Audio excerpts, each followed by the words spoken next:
Hello, folks, and thanks for joining us once again at Colburn Park. I'm Dan Cooter here on NewarkPilots.tv, and it's the back end of a home-and-home here between the Jammers and the Pilots, as the Jammers have had the Pilots' number so far this season. Jamestown, a 12-0 win last night at home over the Pilots, as they move to 5-0 on the season against their Western Division rival. And it'll be the right-hander from Livonia, New York, Ronald Loomis, who will try to change the fortune of the Pilots as they are looking for their 8th win of the year. The Jamestown Jammers, the league-leading team with 19 wins on their resume to this point in the season.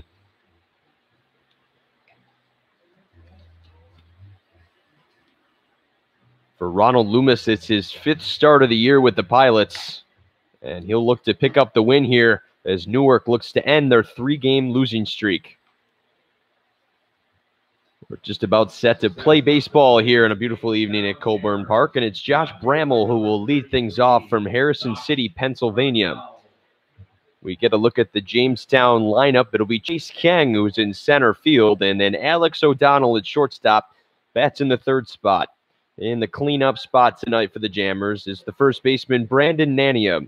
He's followed by the player of the night from Perfect Game League last night, Ben Lavorsi. Rashad Stewart is in the 6th spot with Sterling Hayes in the 7th. Gino Tortorello is the DH tonight for the Jammers in the 8th spot. And rounding out the bottom of the order is Dalen Lee.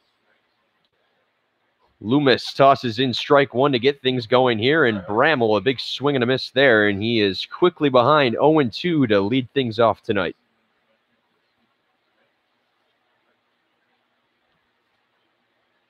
Josh Bramall, the left fielder, plays it North Carolina Central. He'll try to stay alive with the 0-2. This one misses in the dirt as Ty Babin is the catcher tonight for the Pilots. Matt Cerfolio is at 3rd. Nick Ken at shortstop. Jared DeSantolo is at 2nd. And at first base is Griffin Robinson. The 0-2 chopped down the first baseline. And Robinson is able to catch it on the hop and field it for out number 1. That's 1 out. And coming up to the plate, center fielder, number 13. As we mentioned, it was a 12-0 win for Jamestown last night as they won in dominant fashion. They've outscored the Pilots 45-7 in the last 3 meetings between these two teams. 56-14 overall, they've outscored the Pilots in the 5 games they've taken. The first 2 were competitive in 5-3 and 6-4 final scores, but it was a 13-4 win and then a 20-3 win in the home-and-home last week between these two teams. And then, as we mentioned, a 12-0 win last night for Jamestown.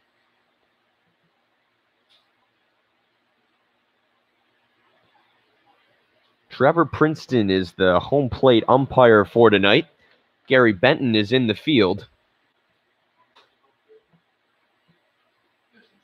Our regulars, Connor McKenzie and Drew Ianski, getting the night off here in Newark, as it's a 0-1 count to the center fielder, Chase Kang. Loomis misses with this one upstairs, and so the count will go to even at 1-1. Kang from Houston, Texas, plays at UTSA. Is able to hold off on this one, and so the count goes to 2-1. Kang was 1 for 3, but was walked twice and came around to score 3 times for the Jammers last night. He looks at ball 3 low, and so he gets himself into a hitter's count at 3-1.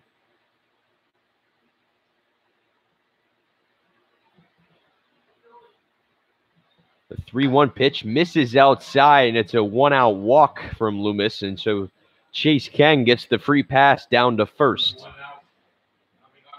In the outfield tonight for the Pilots is Steven Edgett in left. In center field is Dawson Bailey. And in right field, and the leadoff man tonight for Newark is Parker Tadlock. So after the 1-out walk, it'll bring Alex O'Donnell, the shortstop for the Jammers, up to the plate. O'Donnell hitting a solid .398 on the year with 35 hits and 88 at-bats for the Jammers. Has come across to score a team-leading 26 times, and he is second on the team in RBIs with 18.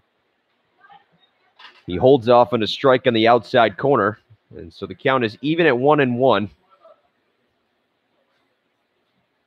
O'Donnell from Lockport, New York, plays at Mercyhurst.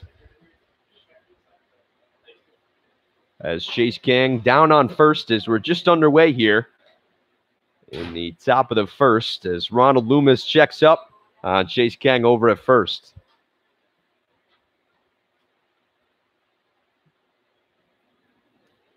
Count is still 1-1 to the shortstop O'Donnell here.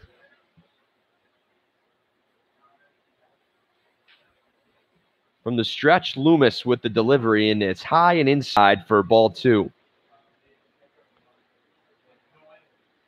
For Ronald Loomis, as we mentioned, he's making his 5th start of the year, has a 1-1 record as he was able to pick up his first win as a Pilot and a 7-5 victory over Geneva. O'Donnell hits one in the left, and Bailey comes in to make the catch, and there's 2 retired as King is held up at first. Coming up for the Jammers, first baseman, Brandon Nania. It'll bring Brandon Nania, the first baseman from Export, Pennsylvania, up to the plate to try and keep the inning alive for the Jammers. They were able to get one in the bottom frame last night as they never trailed. Picking up 4 in the 4th. Runners going. Babin can't handle the ball. Now it gets away, but King will hold up at second. But he moves himself into scoring position now, as Loomis missed with the ball down low to Nania.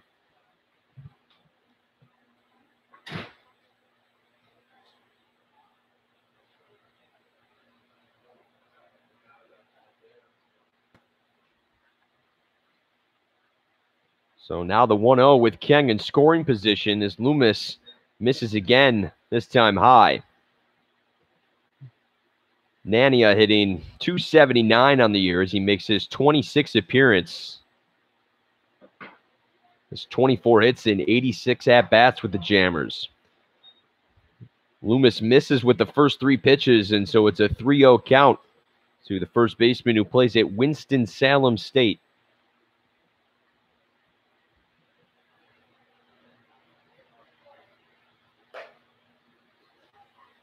Four straight balls now, and it's another walk for Loomis. And there's 2 aboard with 2 gone here in the top half of the first.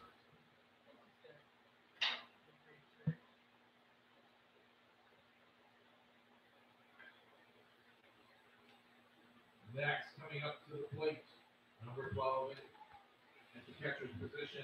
Ronald Loomis from Livonia, New York, pitches at Oswego State. The right-hander stands at 6'3", 185 on the mound.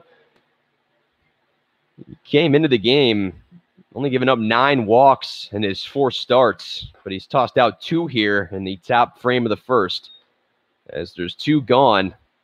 And it's the catcher, Ben Lavorsi. As we mentioned, he was player of the night after his big performance in the 12-0 win, as Lavorsi had 4 RBIs and was 3 for 3 at the plate. Runners are both going, and there's no throw as there was a miscommunication as the shortstop, Kent, and the second baseman, DeSantolo, falling asleep. And no one was over there to cover second base as Ty Babin had no one to throw to, and the runners easily advance into second and third. It's an 0-2 count to Ben Lavorsi. He had 4 RBIs last night. There's the 0-2. It's a breaking ball that misses inside, and Babin has to rush to get that one as it squeaked out of the glove as Loomis was charging home just in case.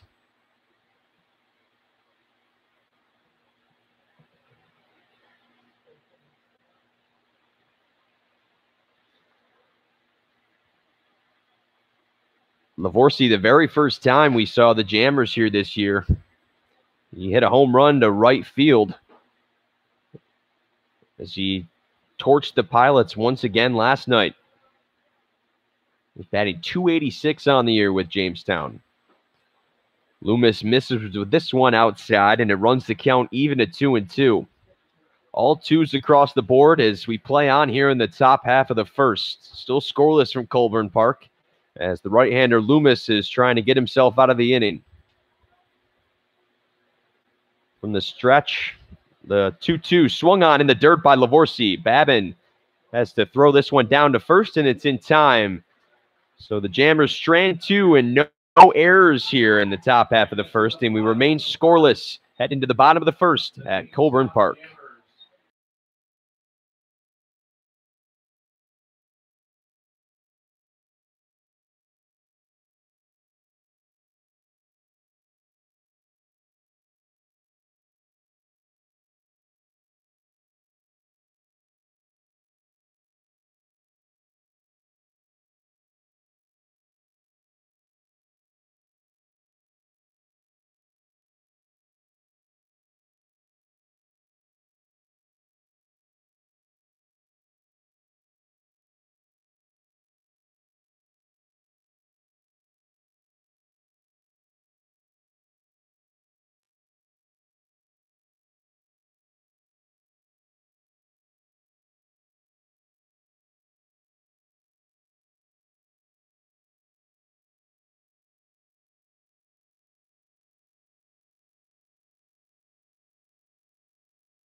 The scoreless top frame sends us to the home side of the first here at Colburn Park as Parker Tadlock will lead things off for Newark tonight. And on the mound for the Jammers is Jack Rose. His last appearance came right here at Colburn Park back on June 29th in the 13-4 win for Jamestown as he pitched 5 scoreless innings of work, only giving up 3 hits and 3 walks. He had 3 strikeouts in that game, and he stymied this Pilots offensive attack, which has been stymied as a whole in the 5 games they've faced Jamestown. They'll try to change that as Parker Tadlock lead things off here in the bottom half of the first, and he has been a bright spot on this Pilots team that has struggled of late. Tadlock had 2 of the 3 hits, and the Pilots lost last night, as Newark was only able to get 3 in the game. Matt Serfolio had the only other hit. And Tadlock is hitting just under 400 at 397 with 29 hits and 73 at-bats for the Pilots this year. Him and Alan Murphy have really led this Pilots attack. As he looks at strike 2 in the outside corner is something to keep an eye on, especially for these Pilots batters, is they haven't gotten a look at Trevor Princeton's strike zone. So we'll see what it is here in the early going. It's a 1-2 count to the right fielder Tadlock, a swing and a miss. And Rose strikes out the leadoff man here in the bottom half of the first. One out coming up to the plate from Niagara University, number 11 center fielder Dawson Bailey. The center fielder Dawson Bailey in the second spot tonight for the Pilots.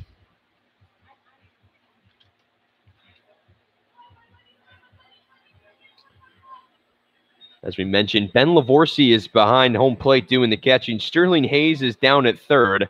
Alex O'Donnell is at shortstop. Rashad Stewart at second. And at first is Brandon Nania in the outfield for the Jammers. In left field is Bramall. And then in center field is Chase Kang. And Lee is in right. This one dribbled down to the second baseman for the second out of the inning, as Rashad Stewart is able to make the play, and there's quickly 2 gone.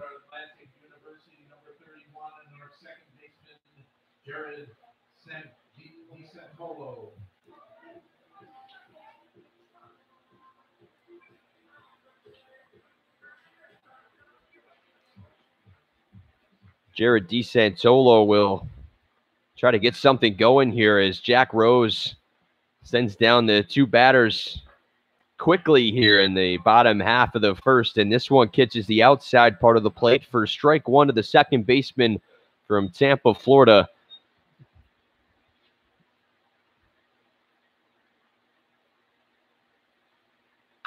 This one chopped into center by DeSantolo. The play by O'Donnell, it's short. Here's the throw, and it's not in time.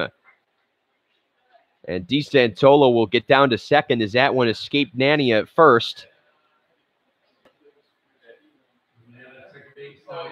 Alex O'Donnell having to snag that one off the glove and then turn around and try to make the throw to first. And it wasn't there in time and skipped by Nania. And so DeSantolo gets to second. And it brings Alan Murphy to the plate now. And with two gone, the Pilots have their first base runner of the night. So DeSantolo picks up a hit, but also an error charge to Alex O'Donnell at short.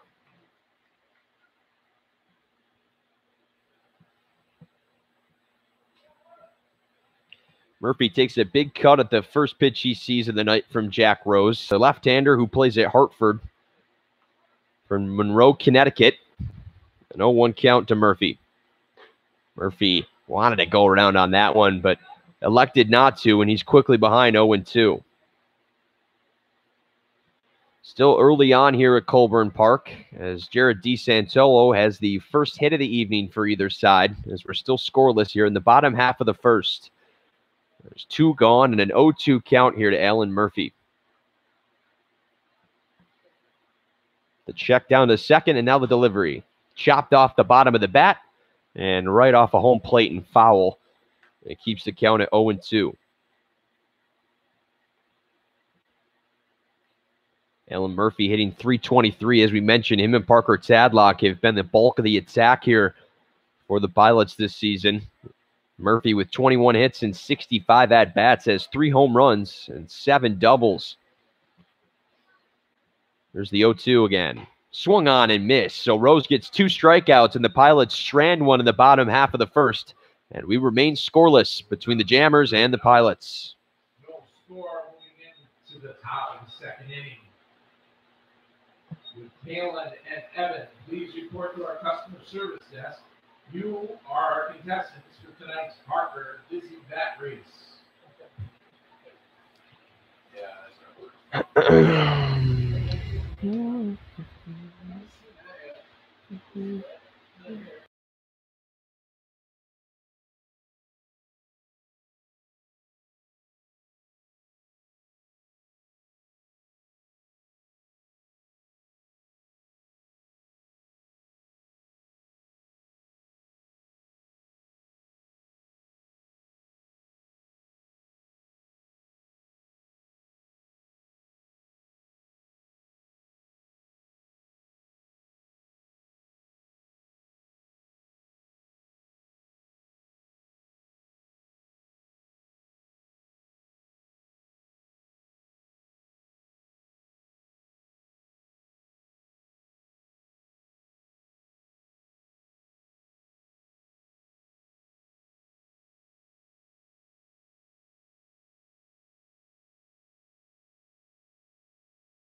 Rashad Stewart leads things off here in the top half of the second as we remain scoreless at Colburn Park between the Jammers and the Pilots. Rashad Stewart usually wears number 5, but must have lost his jersey on the trip up. So he's wearing number 32 tonight for the Jammers.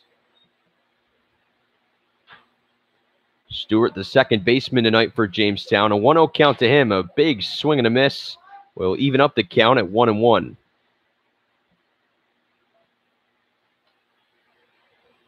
Stewart from Dinwiddie, Virginia, plays at Winston-Salem State, along with the first baseman Brandon Nania, who we saw back in the top of the first. Stewart looks at one on the inside corner from Loomis, and so the right-hander Ronald Loomis gets himself ahead in the count now, 1-2.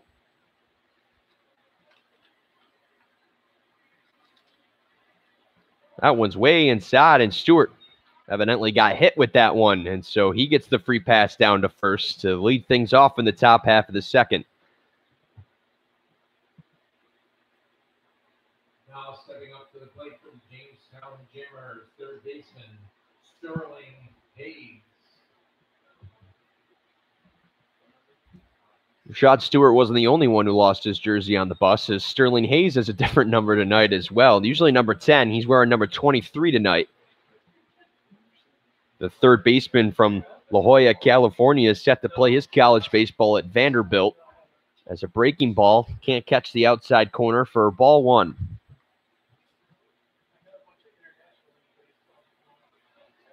Jammers stranded 2 in the top half of the first. They don't have a hit in this game, though, as their 3 base runners have come from 2 walks and now a hit player from Loomis. And so Stewart is aboard, and a 1-0 count here to the third baseman Hayes. Inside at the hands, as Princeton calls ball 2. Sterling Hayes hitting .269 as he makes his 18th appearance of the year for Jamestown. Looks at this one that falls on the inside part of the plate. And so it's strike 1 now, and it moves the count to 2-1.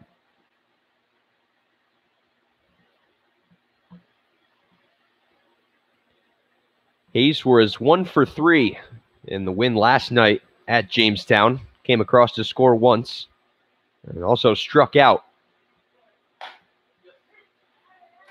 Loomis able to get another strike to fall, and so it evens the count up at 2-2.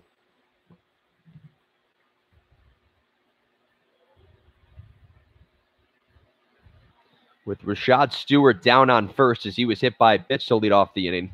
Here's the 2-2. Stewart's going, a swing and a miss. The throw down to second, not in time, as Stewart gets a good jump. And so he gets into second, but it's a strikeout. The second of the night for Loomis, and it sends Hayes down. One out, coming up to the plate, designated hitter, Gino Tortorello.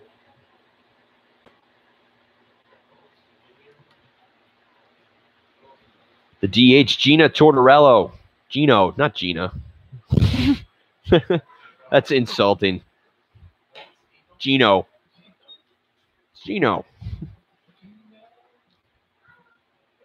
Tortorello looks at ball 1 as it was high and inside as he backed out of the batter's box on that one. Tortorello hitting .233 on the year. As Loomis moves the count to 1-1 with that strike on the inside. Tortorello making his 13th appearance, has 7 hits and 30 at-bats with the Jammers.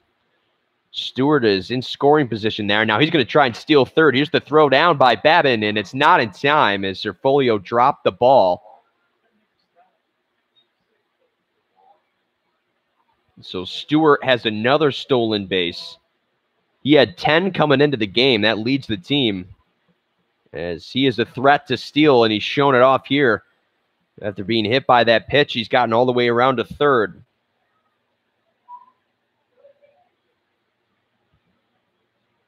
There's the 2-1 now.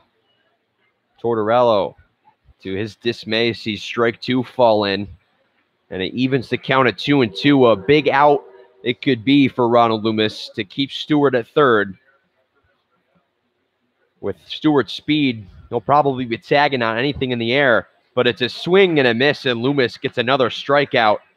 And there's 2 gone now here in the top half of the second. Now coming up to the plate for the Jamestown Jammers, right fielder Dalen Lee.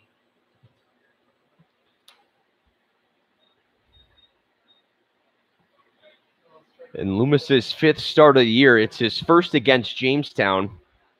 And so here at the bottom of the order, it's Dalen Lee. He's showing bunt here. He'll lay it down. Stewart's going to come home, and he will score as the throw is not in time. A perfectly timed pinch play there as Serfolio could not get the toss down to first in time. Dalen Lee does his job, and Stewart comes home to score. And the Jammers are on the board and lead 1-0.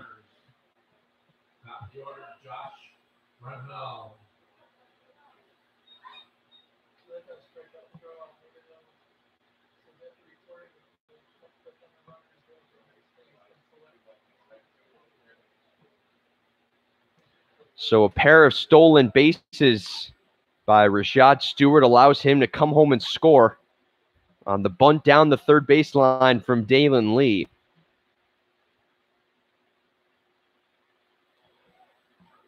Two checkups in a row to first by Loomis as the Jammers turn over the order for the first time tonight as Josh Bramwell grounded out to lead off the game.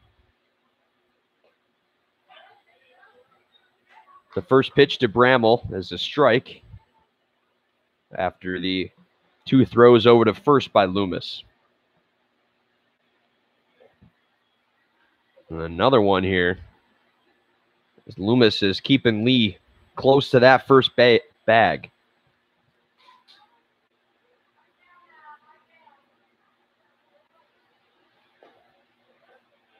Loomis misses with this one as Bramwell was able to hold off. And the count goes to 1-1. Bramwell hitting .264. The left fielder, 24 hits in 91 at-bats. There's another throw over to first. As there's 2 gone here in the top half of the second after Loomis hit the first batter to lead off the inning. It came back to bite him as Rashad Stewart would come around to score, and the Jammers lead 1-0.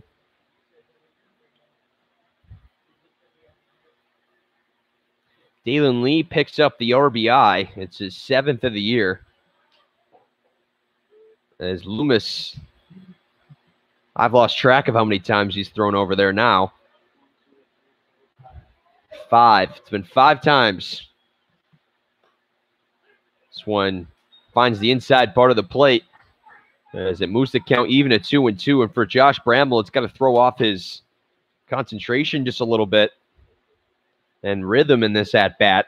It's been a little all over the place with the 5 throws down to first by Ronald Loomis. 2-2 count now. This one swung down the right field line, and it'll go fair.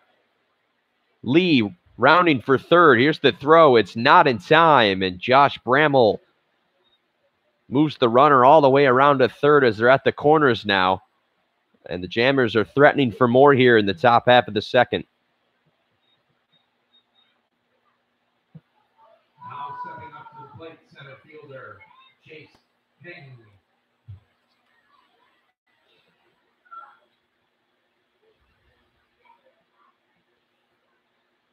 So Bramwell keeps the inning alive as there's runners at the corners for the Jammers, and it brings the center fielder Chase King back to the plate. He was walked his first time up, and he had that towering 3-run home run last time the Jammers were here. Loomis trying to go with the sneaky pickoff play, but it doesn't work there, and so he'll reset. And now the first pitch to King. This one fouled off by the Houston, Texas native. In his freshman year at UTSA, hit .250 as he started 27 games and had 27 hits and 108 at-bats.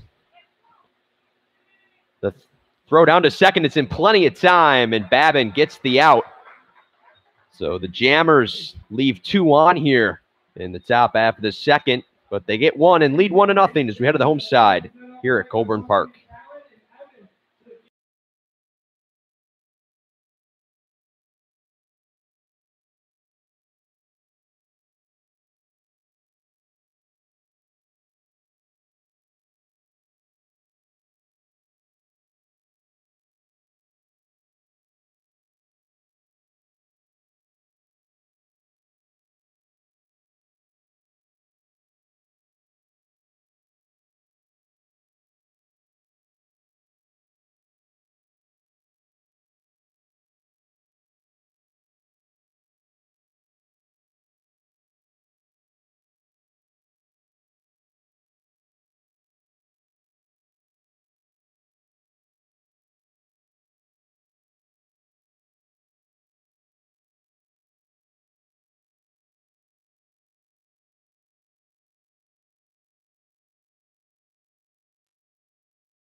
Dan Cooter here on Newark Pilots TV as we welcome you back into Colburn Park. The start of the bottom half of the second, as Jammers were able to get one in the top half to take a 1-0 lead.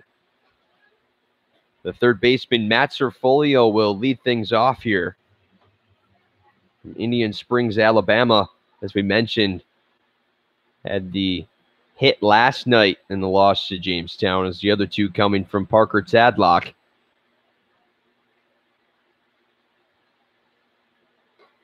As Jack Rose, the left-hander from Monroe, Connecticut, gave up one hit, in the bottom half of the first, but no harm done. And he has a 1-0 lead now. He tosses in strike one to Serfolio.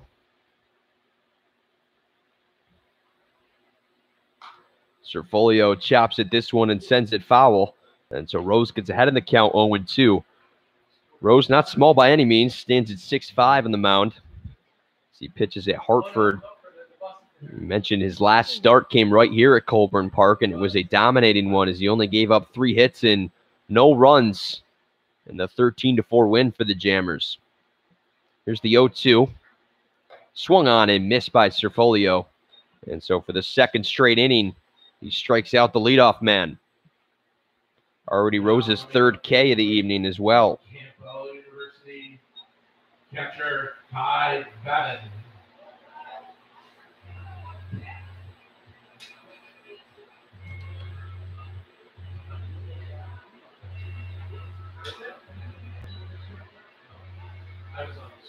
Ty Babin, the catcher, now stands in. As the Pilots, who were held scoreless last night by Christian Young. So he pitched 6 innings of work, gave up 3 hits and no earned runs, and had 5 Ks. As Jack Rose has already compiled 3 here tonight. As Babin is able to hold off on this one low from Rose. And the count goes even at 1-1.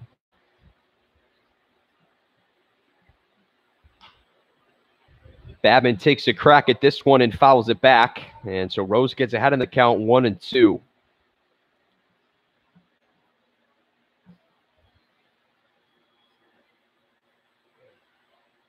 For Jack Rose, his third start of the year, has made 4 appearances and has pitched 11 innings.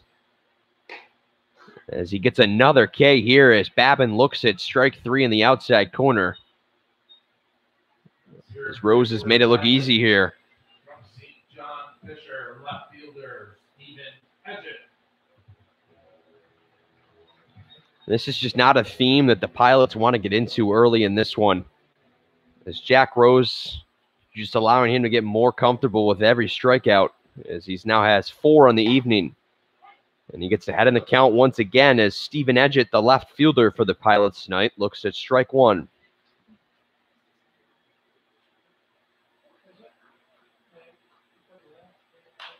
Edgett pops one high in the air. Lavorsi loses the mask and is looking for it, and it just smacks off the press box. and out of play. And so Edgett stays alive, but he's behind in the count 0-2. Pilots come into this one 7-18 on the year, as Jamestown is 12 clear of them in the Western Division. Pilots on a 3-game losing streak and are 3-7 in their last 10.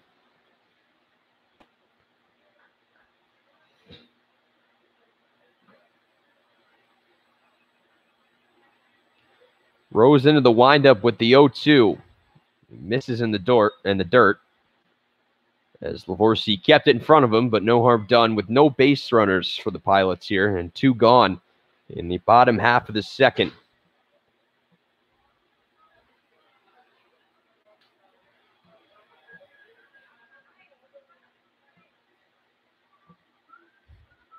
Rose ready to go with a 1-2 now to Edgett. Swung on and missed, and Rose strikes out the side here in the bottom half of the second, as his Jammers have a 1-0 lead here at Colburn Park.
One nothing Jammers here at Colburn Park.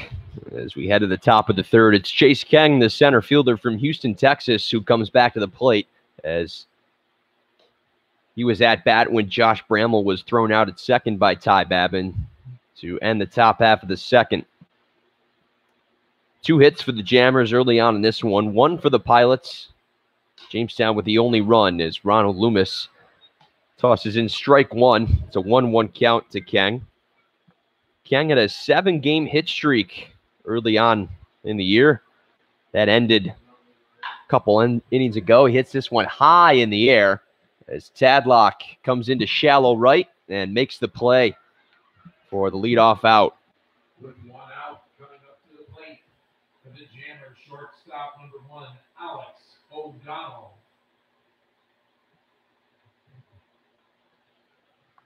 Alex O'Donnell, the shortstop, as we mentioned in his first at-bat briefly, he leads the team in batting average and is second in the perfect game league with 23 games played to this point. Has a .398 batting average on 35 hits. Has batted in 18 runs. He's 0 for 1. He flew out his first time up. That's an 0-1 count as Loomis can't get that one to fall in the outside corner. And so with the 1-1 count, the shortstop O'Donnell from Lockport, New York, plays at Mercyhurst. Batted .258 in his 2018 campaign. He started all 51 games for Mercyhurst, had 163 at-bats and 42 hits, 29 RBIs, and came across to score 39 times. O'Donnell holds off on this one that's painted on the outside corner by Loomis, and it's a 2-2 count with 1 gone here in the top half of the third.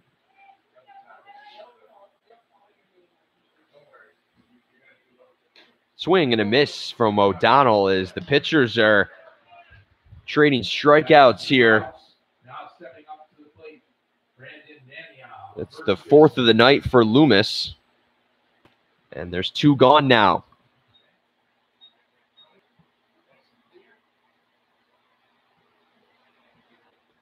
Brandon Nania, the first baseman, was able to reach on a walk from Loomis, his first plate appearance.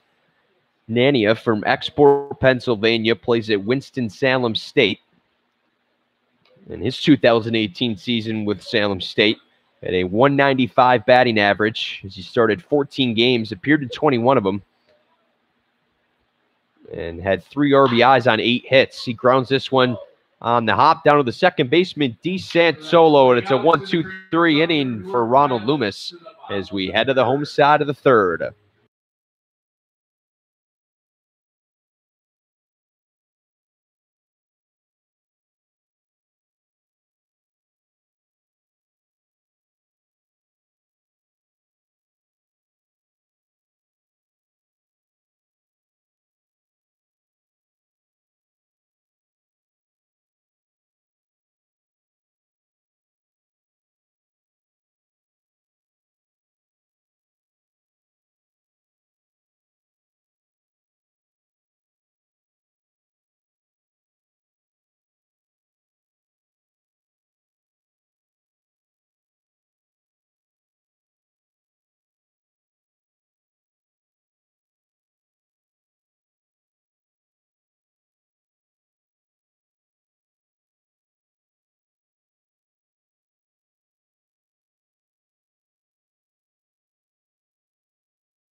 Griffin Robinson.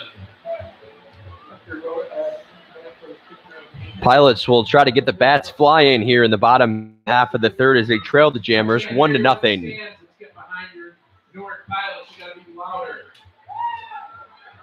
2 hits for the Jammers in their 3 innings of work, and only 1 hit for the Pilots. Error for the Jammers as it was Alex O'Donnell that allowed Jared DeSantolo to get on base, but no harm done as Jamestown leads 1-0. It's Griffin Robinson at the plate to lead things off in the bottom half of the third as he looks at strike 1 from the left-hander Jack Rose, who has been strong in his first 2 innings of work. Griffin Robinson way out in front of the breaking ball, and so he's quickly behind 0-2.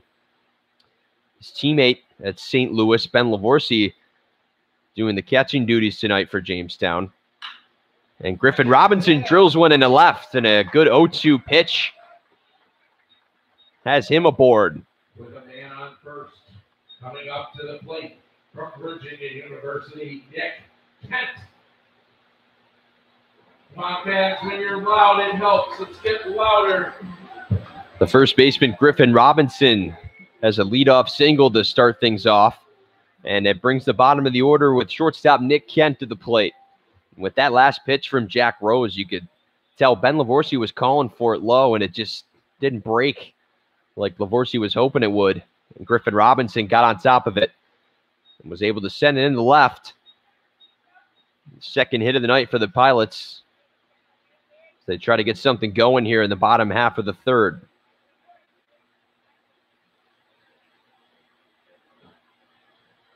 Nick Kent, the shortstop from Gordonsville, Virginia, hitting 182 as he makes his 7th appearance of the year, showing bunt all the way.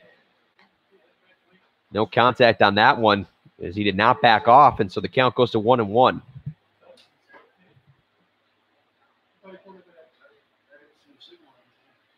We'll have to check on that. We're not sure if he actually did call a ball or strike. Trevor Princeton, the home plate umpire tonight.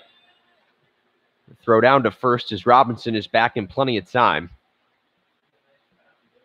So it looked as though Nick Kent kept the bunt signal. But it is 2 balls and no strikes to Kent, as he shows bunt all the way. This one hit high in the air and foul. So Nick Kent trying to find the right pitch to get Griffin Robinson down to second.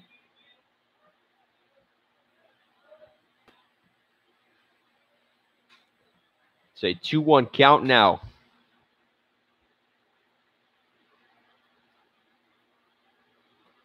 Kent will load up on this one and miss. And so it moves the count even at 2-2.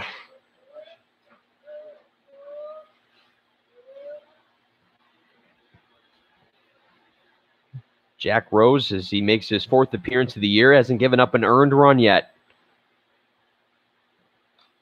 He misses with this one outside, and he runs the count full to the shortstop.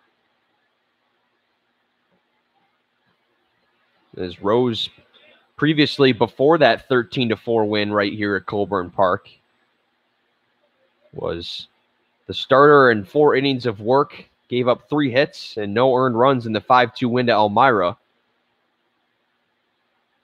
He's ready with the payoff now to Kent. The breaking ball in there for strike 3 as Kent knew it all the way. As Rose sends him down looking. Coming up to the plate from Georgetown, Texas, and Angelo State, Parker Tadlock.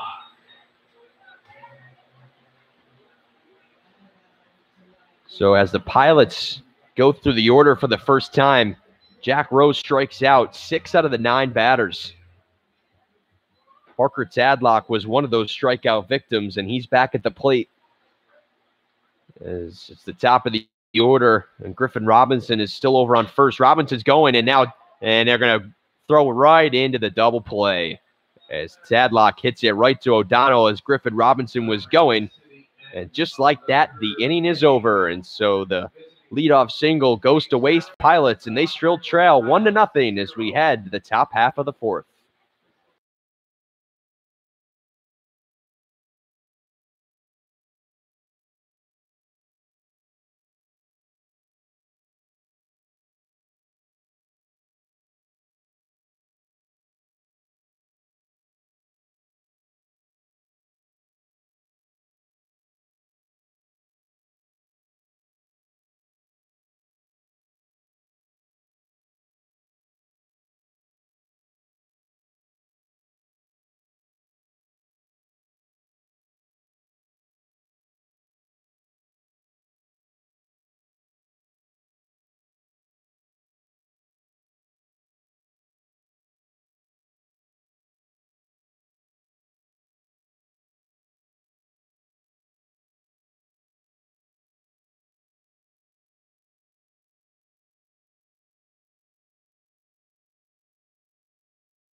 Number 12, Ben Lavosi.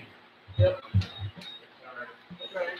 Top of the 4th here at Colburn Park as the Jammers lead 1-0. It's the catcher Ben Lavorsi leading things off for the Jammers. He takes a big swing at a breaking ball from Loomis in the dirt. Ronald Loomis has been strong in his first 3 innings of work, has given up 2 hits and 1 earned run. Lavorsi looks at strike 2 in the outside corner as Loomis gets himself ahead on the count 0-2.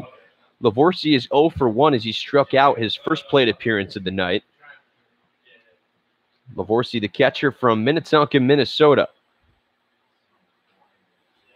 The 0-2, it's in the dirt, and Lavorsy holds off all the way. And so it's 1 ball and 2 strikes to the perfect game player of the night last night.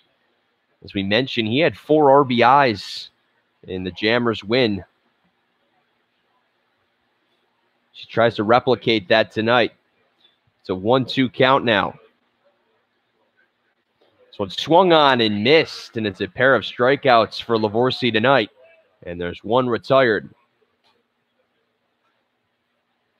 With 1 out, stepping up to the plate for the Jammers, number 32, second baseman Rashad Stewart. It's 5 Ks on the evening already for the right-hander, Ronald Loomis. And 6 for the left-hander, Jack Rose, on the side of Jamestown. And so plenty of swings and misses here from both sides of the plate. An 0-1 count to Rashad Stewart. He came across to score the only run, and he's quickly behind 0-2 after he takes a big swing and a miss at this one. Stewart, he had 2 stolen bases after being hit by a pitch his first at-bat.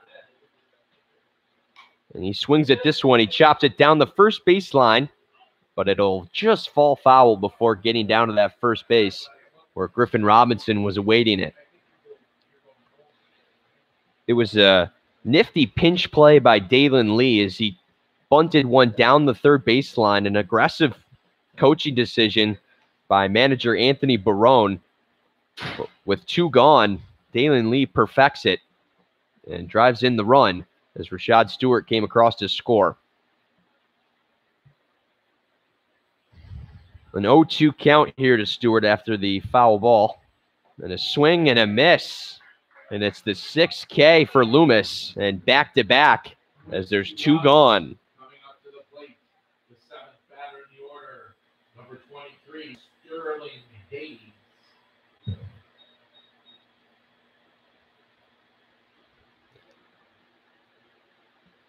With 2 gone, it's Sterling Hayes, the third baseman. He also struck out his first plate appearance.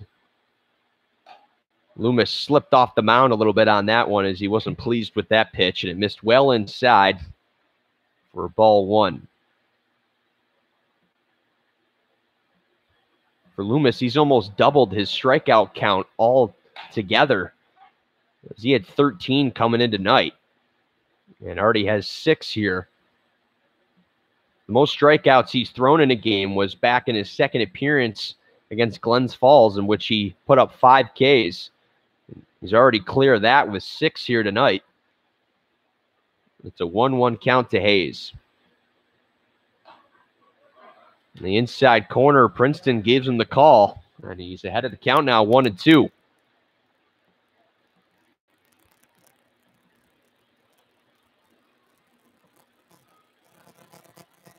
There's the 1-2 now here from Loomis.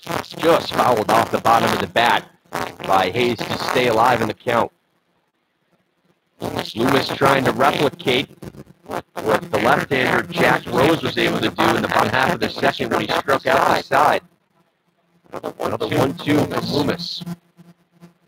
Can't get Hayes to chase that one out of the zone. Count goes at 2-2.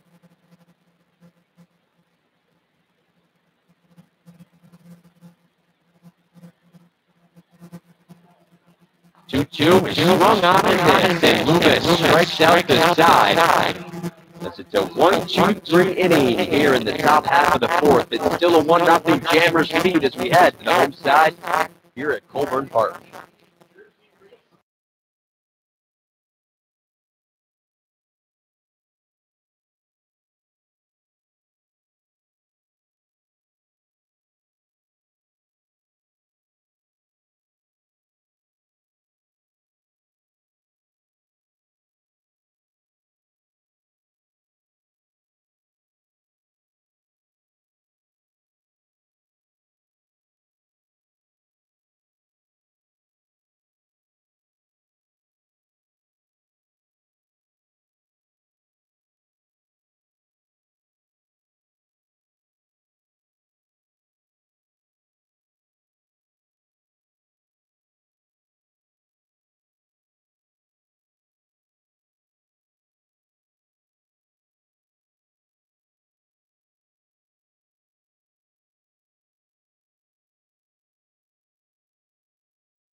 Pilots will try to figure out Jack Rose as Dawson Bailey leads off the bottom half of the fourth.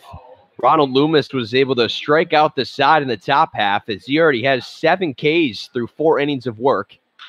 And Bailey takes a crack at the first pitch he sees and hits it into right center for a base hit. We saw Griffin Robinson go into left with a base hit to lead off the last inning, but he was stranded.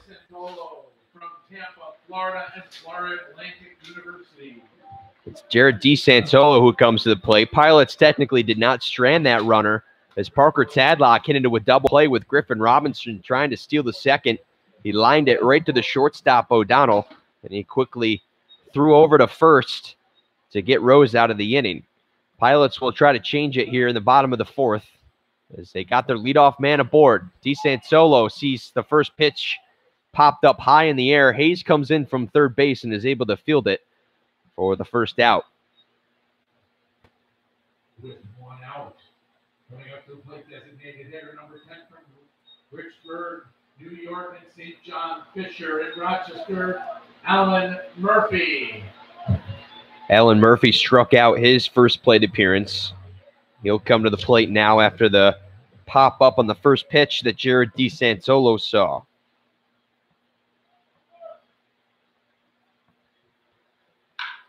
Murphy hits one deep into left center. Going all the way at the wall. Not able to find it. Bailey's going to charge in from third. Murphy's coming around, and he's in with an RBI triple.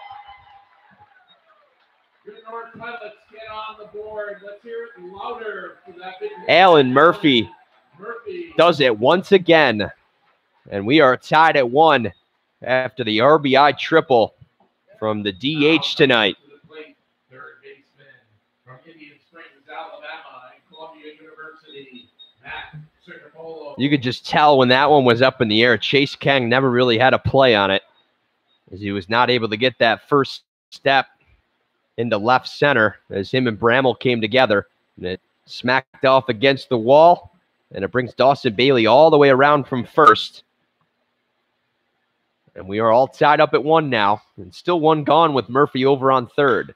And now Serfolio hits one in the left, and the Pilots take the lead.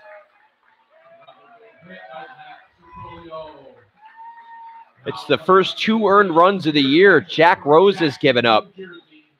And they're back-to-back as the Pilots have taken the lead here in the bottom half of the fourth.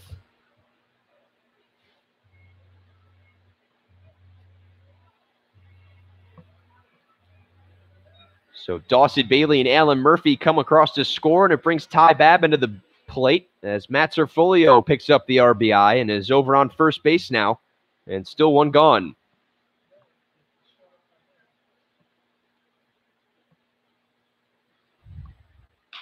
Babb chops one down to the third baseman Hayes, a chance for a double play ball, and they will execute it.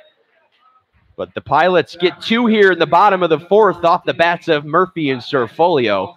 And they lead 2-1 as we head to the top of the fifth here at Colburn Park.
The Jammers find themselves down 2-1 as we head to the top of the fifth. It's Gino Tortorello, the DH tonight for the Jammers, leading things off, and he smacks one into left, and it falls in. It could be extra bases, but Tortorello is going to hold up as the throw is into second.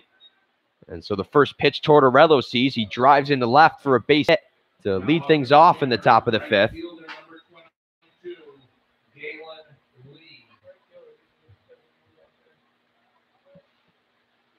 Loomis, after striking out the side last inning, gives up a base hit here to start things off, and it brings Dalen Lee to the plate. He had that beautiful bunt down the third baseline that allowed Rashad Stewart to come across and score the only run for Jamestown to this point in the game. Lee holds off on this one low, so it's ball one to Dalen Lee from Santa Ana, California, plays at UC Irvine. Lee had a 2-run home run last time he was here at Colburn Park, and he hits this one in the opposite field. Edge it, not able to get to it, and it smacks off the wall as it's fair. Tortorello will hold up at third, and Lee is into second, and there's runners at second and third now for the Jammers, and still none gone as they're threatening now here in the top of the fifth. Now coming up for the Jammers, left fielder Josh Brunel.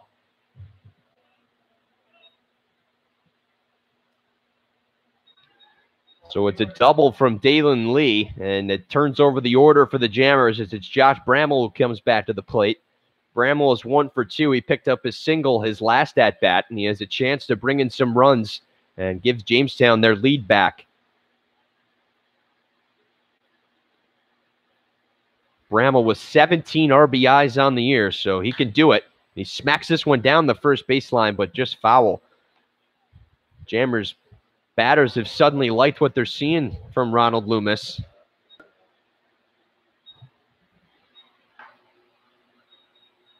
Five hits for the Pilots in this one, 4 for the Jammers. They're threatening here in the top of the fifth. A breaking ball just misses outside as Princeton calls ball one and moves the count to 1-1.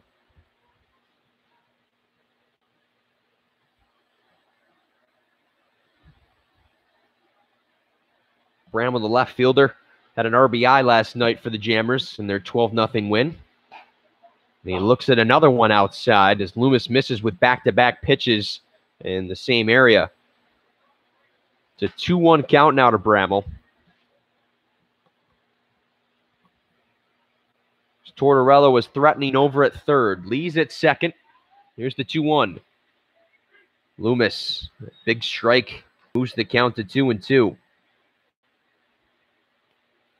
It's a 2-1 ball game as the Pilots lead.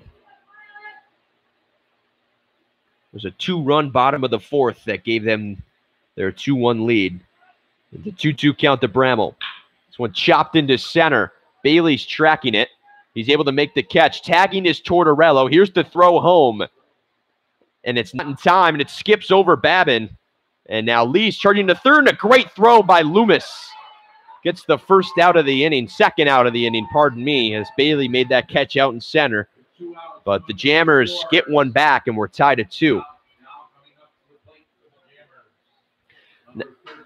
Now, although the Jammers do score there, I think that's a big out to get Lee trying to get the third, as Loomis quickly has 2 gone, and it really limits the damage here, as you would love to get out of the inning, only giving up 1 after having runners on second and third with none gone.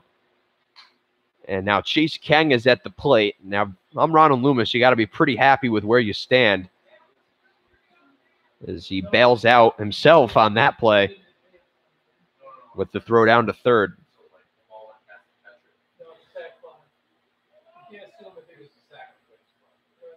So Tortorello is able to come across and score to tie this game at 2. It's a sac fly for Josh Bramall, and he picks up the RBI, his 18th of the year. Kang pops this one foul. Babin chasing it as the mask is off. He's underneath it, and he's able to make the catch. So Loomis limits the damage here in the top of the fifth as the Jammers only get 1. And it's a tie game at 2-2 as we head to the bottom of the fifth.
A tie game at 2-2 as the Jammers get one in the top half of the fifth.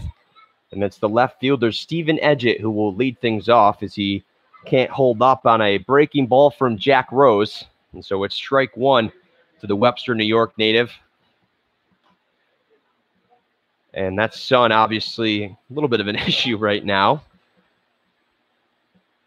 But in about an inning or two, that'll hide behind those tree lines and we'll be all set. It's a 1-1 count to Edgett. A big swing and a miss gets him behind 1-2. Pilots out hitting the Jammers 5-4. One error from Jamestown, none from Newark, as we're all knocked up at 2.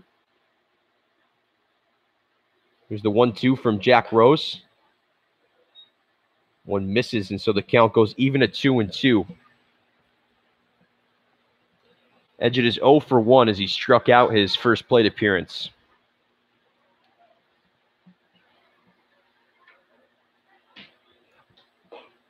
Inside, Rose can't get it to fall, and so it moves the count full. Edgett, who plays at St. John Fisher College, along with teammates Justin Graham and Alan Murphy on this Pilots team. Here's the payoff now from Jack Rose. Inside, in there for strike 3 as Edgett looks at it. Coming up to the plate, our first baseman from sunny Kansas and St. Louis University, Griffin Robinson. Griffin Robinson comes to the plate now. He's 1 for 1 as a single.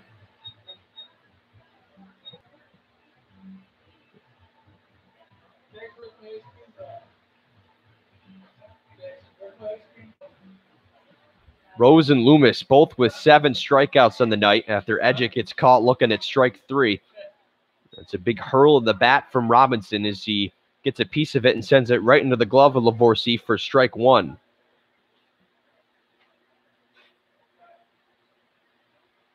Another swing and a miss from Robinson. He's quickly behind 0-2.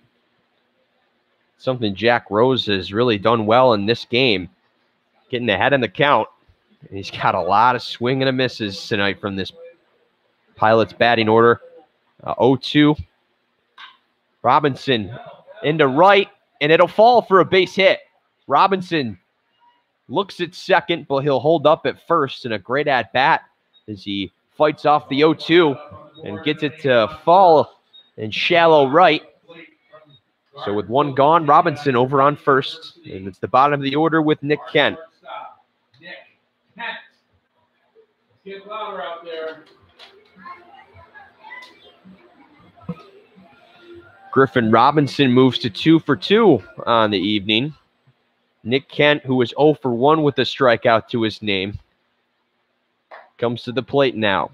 Jack Rose misses with one outside, and as we mentioned, Rose gives up his first 2 earned runs of the year as he's making his 3rd start and 4th overall appearance for the Jammers.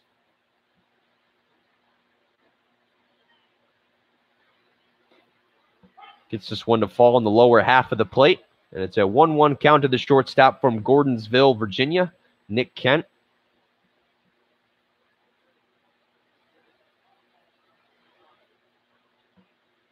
Robinson is over at first as Rose from the stretch is ready with the 1-1. Kent lays off as it's high.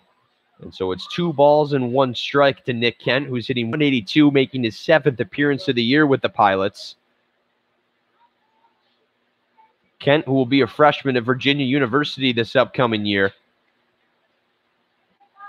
is ready with the 2-1 from Rose. He swings and misses at this one, and it evens the count up at 2-2. Kent's only 2 hits as a Pilot came back in the 7-5 win over Geneva on July 2nd. He's ready with the 2-2 now. This one just low as Princeton calls ball 3, and it moves the count full. Kind of tough pitch to lay off of, but he does just that. And it's a 3-2 count. Rose the check down to first, and now the payoff.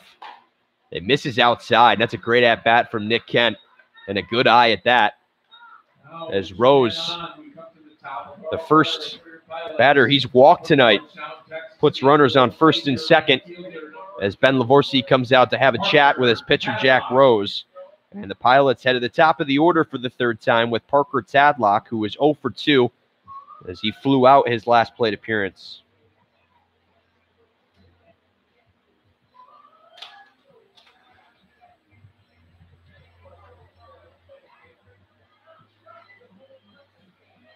So here in the bottom half of the fifth, Pilots threatening with runners on first and second and one gone, as we're all tied up at 2 here at Colburn Park.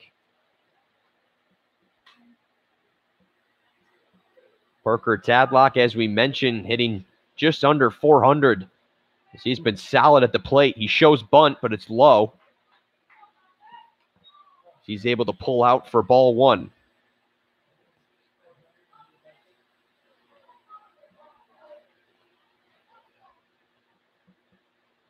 Tadlock with 9 RBIs to his name on the year, has 5 doubles and 29 hits. The Georgetown, Texas native who plays at Angelo State, trying to put the Pilots back on top. The 1-0 shows bunt again. Now the throw down to first. It's not in time, as Lavorsi was trying to pick off Kent, who had a sizable lead over at first, but Kent is back in plenty of time as Rose misses with ball 2.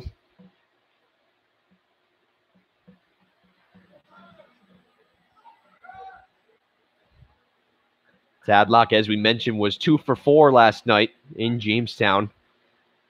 The 2-0, he's showing bunt again. He drives it. It's a great bunt to Hayes at third. Is he safe? No, he's not. Good throw from Hayes. And so with 2 gone, the runners advance to second and third, as the speedy Tadlock is thrown out at first, trying to bunt his way on, but he does advance the runners. And it's up to Dawson Bailey to try and salvage something out of this inning, as he is 1 for 2, has a single in his last plate appearance and came across to score on that Alan Murphy RBI triple.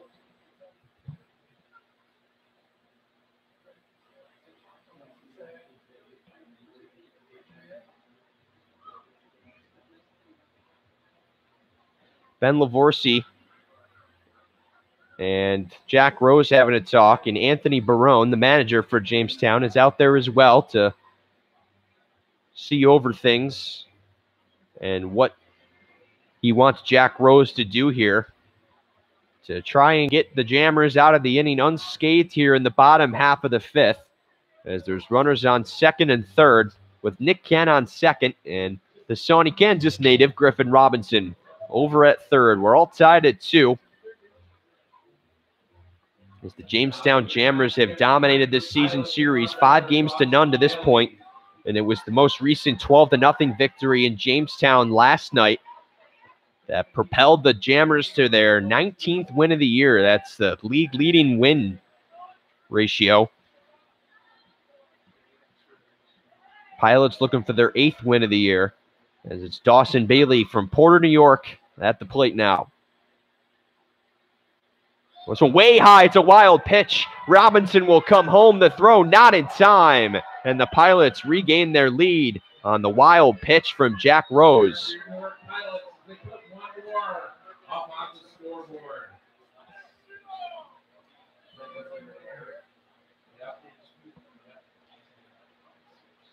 So Jack Rose with the wild pitch high, as Ben Lavorsi couldn't get his glove on it, and there wasn't even a throw home as Griffin Robinson touched up, and the Pilots take a 3-2 lead.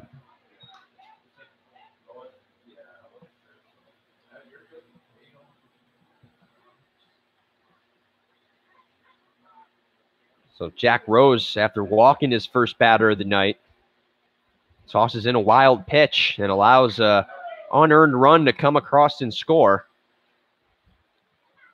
And they move Nick Kent over to third as well. And so with 2 gone, Pilots looking for another run, as Dawson Bailey has himself a 3-0 count. Rose misses again high, and so it's 4 straight balls, and the left-hander struggling a little bit here in the bottom half of the 5th as runners at the corners now for Newark as Jared DeSantolo comes to the plate.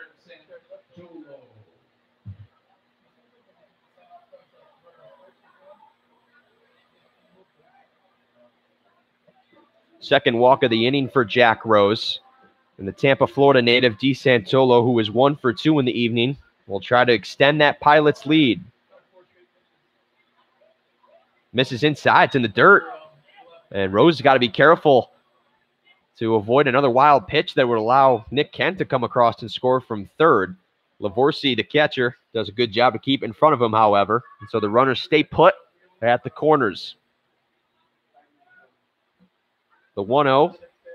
Swung on by DeSantolo into center, and Nick Kent comes home to score. And it's an RBI for DeSantolo as the Pilots take a 4-2 lead.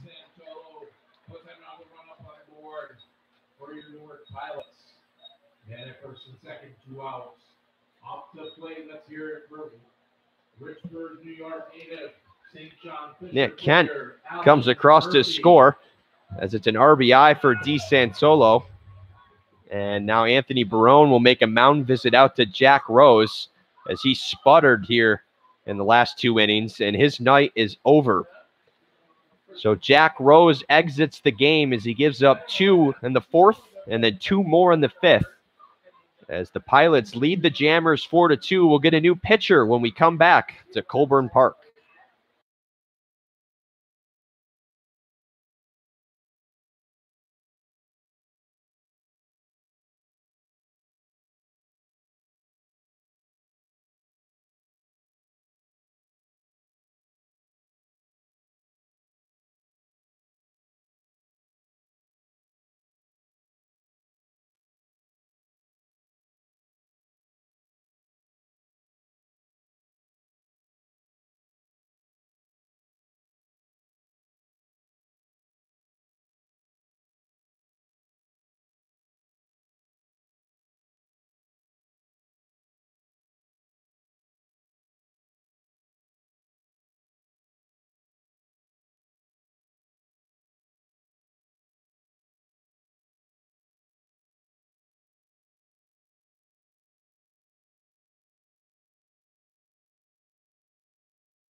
Pilots have tacked on 2 more here in the bottom half of the 5th, and they're not done yet as they lead 4-2, and it's Alan Murphy at the plate.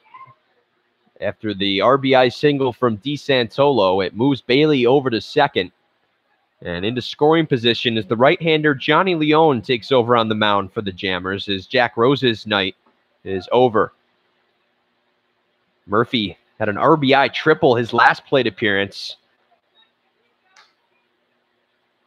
It's not the first time we've seen him come up with a clutch hit for the Pilots to get him on the board. He has a team-leading 19 RBIs now. An 0-1 count as Leone was able to get a strike to fall. And now a breaking ball is inside as Murphy turns out of the way of it. And it's a 1-1 count. For Johnny Leone, it's his 7th appearance of the year. He's made 1 start and 5 relief appearances. He came on in that 13-4 win against Newark here at Colburn Park and pitched 2 scoreless innings. He gave up no hits in that appearance as well. Leone sports a 3.6 ERA. Has pitched 15 innings and 13 strikeouts. Here's the throw into second. Bailey slides back in. Leon has given up 12 hits in those 6 appearances. The right-hander from Hollywood, Florida, plays at Nova Southeastern.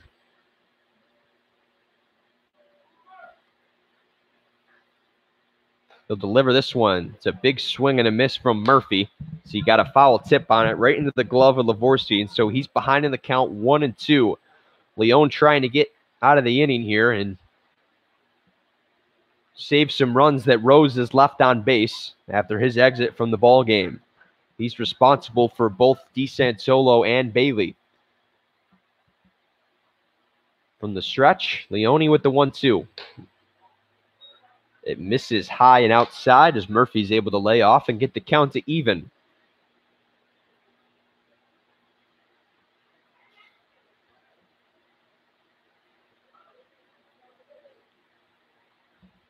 For DeSantolo, it's his 4th RBI of the year.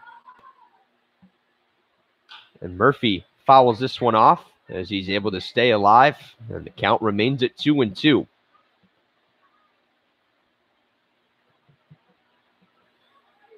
A 4-2 Pilots lead after 2 runs in the 4th and 2 more here in the 5th.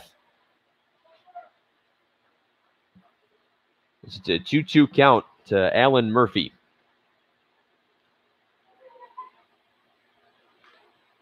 Murphy able to fight this one off the bottom of the barrel and stays alive once again. For Alan Murphy, it's his team-leading 4th triple of the year, and it's hard to count the amount of categories in the batting stats that he leads on this team. As it's another 2-2 count from Leon. Swung on by Murphy. Down the first baseline and fair. Bailey comes around from third. It'll get all the way to the bullpen. Bailey comes home to score, and the Pilots extend their lead to 5-2, and Alan Murphy has himself another RBI.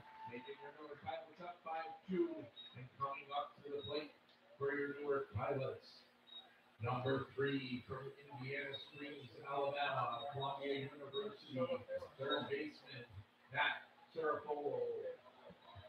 Murphy's 2nd RBI of the night. As that was an impressive display of batting. As he swung at that one, I was like inside, low. He just fought it off right down the first baseline as Nania couldn't get a glove on it. And it took a favorable roll to the right. And it allows another run to come home and score. And the Pilots have a 5-2 lead now. It's Matt Serfolio back at the plate. He's 1 for 2 as he drove in an RBI his last plate appearance.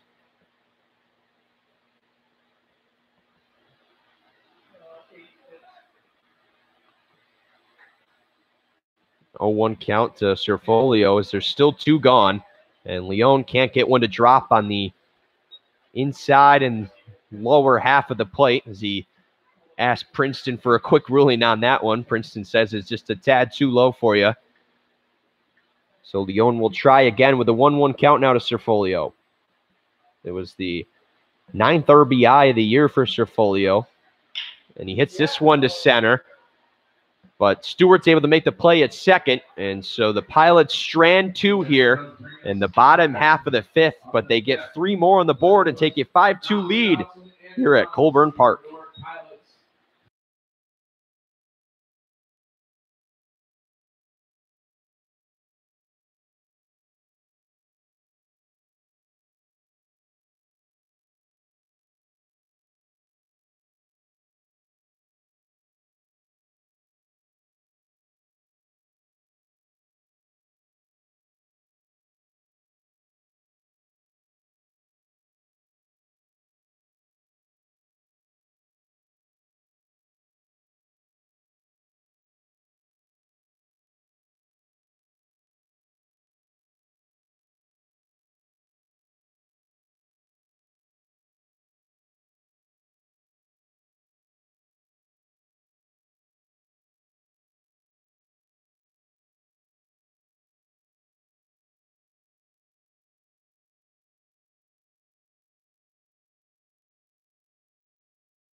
We welcome you back to Colburn Park as we head to the top of the sixth. Pilots get 3 in the bottom half of the fifth to take a 5-2 lead over the league-leading Jammers as the shortstop Alex O'Donnell leading things off. And he's quick behind 0-2 after he takes a cut of the breaking ball as Ronald Loomis begins his 6th inning of work, has given up 4 hits and 2 earned runs to this point. He misses with this one low and away as O'Donnell was able to hold off of it. And so it's 1 ball and 2 strikes to Alex O'Donnell. O'Donnell is 0 for 2 as he struck out to Loomis's last plate appearance. Ooh, that was a nasty slider that just missed the strike zone. O'Donnell with a good eye to lay off. And the count is even at 2-2 now. Sun just about to head over that tree line here at Colburn Park. It's a beautiful night here on a Saturday evening for some baseball. Pilots fans have been entertained to this point as their team leads 5-2. It's a full count to O'Donnell now. He swings this one chopped up the center, and it's going to escape into the outfield for a base hit. As Loomis tried to jump up and grab it, but it was too high, and it skipped into center as O'Donnell gets himself aboard as the leadoff man.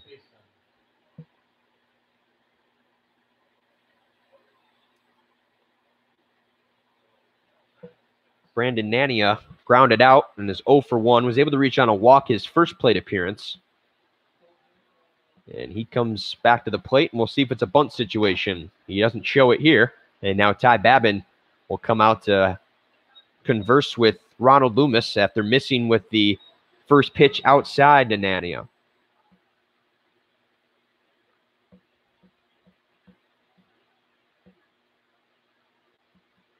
For Alex O'Donnell last night, he could have easily been the player of the night if Ben Lavorsi didn't have the night he had. He had 2 RBIs and was 4 for 5 and came to cross 3 times, which included a home run to his name as well. Alex O'Donnell from Lockport, New York, pretty much did everything he could for the Jammers last night in that 12-0 victory. It's a 1-1 count to Nania now. From the stretch, he gets Nania to whiff at 1 low, and he gets ahead in the count 1-2.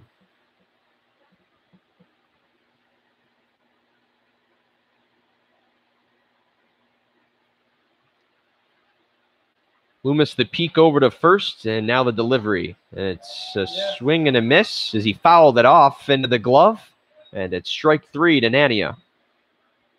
Now coming up, Ben Lavorsi. It's another strikeout to Loomis's name, and there's 1 gone as O'Donnell is kept over there at first after his leadoff single.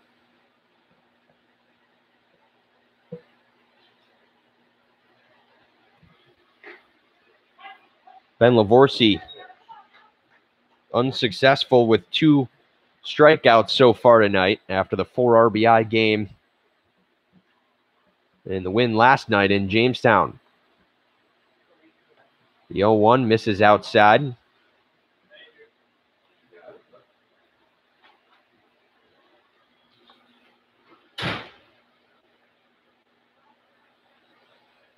It's 8 strikeouts now for Ronald Loomis. A season high. As Lavorsi drills one into right. O'Donnell will hold it second. Now Tadlock bobbles it, and now O'Donnell will get to third. And he was gonna, he was gonna hold up at second there, and you could hear Anthony Barone at third screaming for him to get over there. Because I think he could have gotten there even if he went before the bobble from Tadlock. But it's the first error of the night charged to Newark, and it allows O'Donnell to get to third and puts runners at the corners for Jamestown and brings Brashad Stewart to the plate. The Jammers try to cut into that 5-2 Pilots lead here in the top of the 6th. Still 1 gone. Breaking ball misses outside to start off Stewart. Stewart struck out his last time up. He was hit by a pitch his first plate appearance. Was able to steal 2 bases and then came around to score the first run of the game for Jamestown. He swings at this one, and it fouls off the shin of Stewart. You can hear that one. as it got out into the field, but will count as a strike to Stewart's name.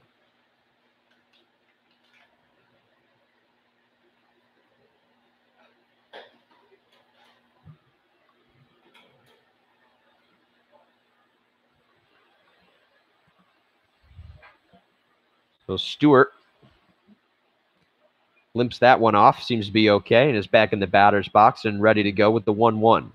From the stretch, this one popped up high in the air, and Loomis gets what he wants, as Serfolio is underneath it in foul territory to make the catch for out number 2. A big one for Ronald Loomis, as it stays in the infield and capes Alex O'Donnell at third.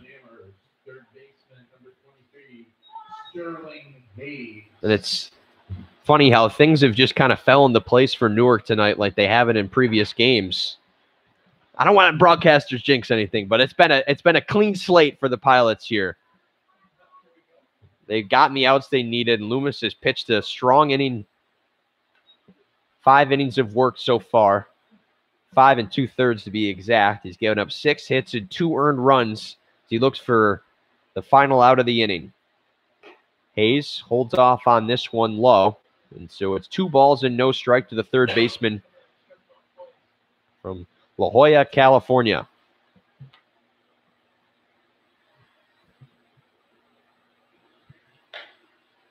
High, Babin tries to paint it, but he can't. So it's 3 balls.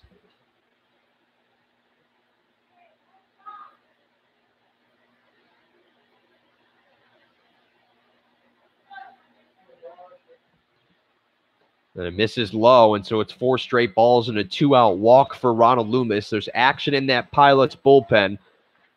We'll see how long they let Ronald Loomis try and get out of this one. Folks, you can't put this one on me. If the Jammers get some runs, you can't put it on me. I'm just being optimistic. That's all I was saying. So with the bases loaded, it's a great chance for Gina Tortorello to try and bring in some runs, but he swings and misses at the first pitch he sees, and so it's 0-1. As Tortorello had a single, came around to score his last time up. The 0-1. Chop down to the shortstop, Kent. Kent, the scoop over to second, and Loomis gets out of the inning. So the Jammers leave the bases loaded, and we head to the home side of the 6th with the Pilots still up 5-2.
Jackson, New Jersey.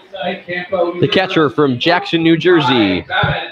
Ty Babin will lead things off in the bottom half of the sixth as his Pilots lead 5-2. They're out hitting the Jammers 8-6, and there's one error apiece. As Johnny Leone back on the mound. It's a first swing down to the second baseman, Stewart, and he's able to field it and make the quick play over to first for out number one. Now stepping up to the plate for your Newark Pilots, number 24 from Webster, New York, and St. John Fisher. Left fielder, Stephen Edgitt. So it was 2 runs in the bottom of the fourth and then 3 more in the fifth that gave their Pilots their 5-2 lead. It was the Jammers who got on the board in the second to lead 1-0. They added 1 more in the top half of the fifth, but they trail by 3. With 1 gone, it's Stephen Edgitt, the left fielder from Webster, New York, back at the plate. Edgitt is 0 for 2 with a pair of strikeouts. He swings on this one. It's down to Hayes, able to catch it on the hop and field it over to first, and there's quickly 2 gone for Leone here in the bottom half of the sixth now. Outs are on board, but up for your Newark Pilots, first baseman from Soman, Kansas, St. Louis University, Griffin Robinson. So the ground out by Edgitt brings Griffin Robinson back to the plate. The first baseman is 2 for 2 with a pair of singles and came across to score his last time up.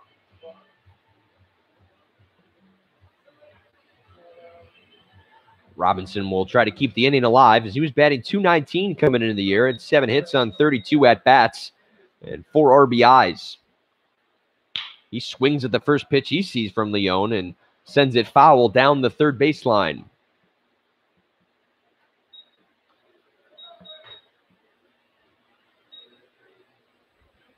Robinson from Shawnee, Kansas plays at St. Louis, as we mentioned, along with the catcher tonight for the Jammers, Ben Lavorsi.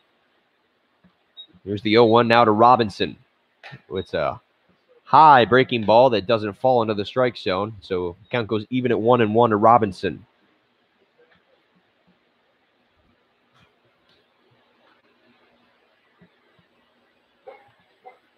One well inside as Robinson hops out of the way. It does miss him, however, and so it's 2 balls and 1 strike to the first baseman. A strong night at the plate for him as he's 2 for 2. Murphy's 2 for 3 with a pair of RBIs to his name as well. Robinson hits a shot into left. It's going to find the gap to the wall. It's going to be extra bases. Robinson into second. The hat falls off from Bramall, and he's in with a standout double.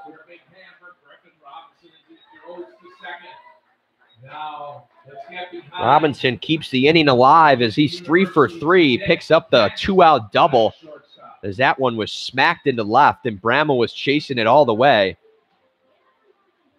It's a great night at the plate for the first baseman, Griffin Robinson. And it's the bottom of the order now with Nick Kent. He was able to reach on a walk and later came around to score. And he'll try to advance Robinson, who's in scoring position at second. He looks at strike 1 here from Johnny Leone, the right-hander from Hollywood, Florida. In his second inning of work after taking over for Jack Rose, who couldn't get out of the 5th inning, as he was down 4-2 when he exited the ball game. Leone the peek over to second, now the delivery. Catches the outside corner as Kent looks at strike 2. Nick Kent from Gordonsville, Virginia, is committed to play his college baseball at Virginia University. As we get time here with the 0-2 count, as Trevor Princeton calls it. Leone trying to get out of the inning and keep it a 3-run deficit for his Jammers here in the bottom of the 6th. Leone, the 0-2. Swung on by Kent into left. And it gets over the glove of Bramall, and Robinson's going to come across to score. The throw into second. Kent's in there in time, and the Pilots extend their lead to 6-2. Pilots add another one up on the scoreboard. Now coming up to play from Georgetown, Texas, and Angelo State. Number 2, right fielder. Kent will get a hit. Bramall will be charged with an error as he allowed the run to come home and score.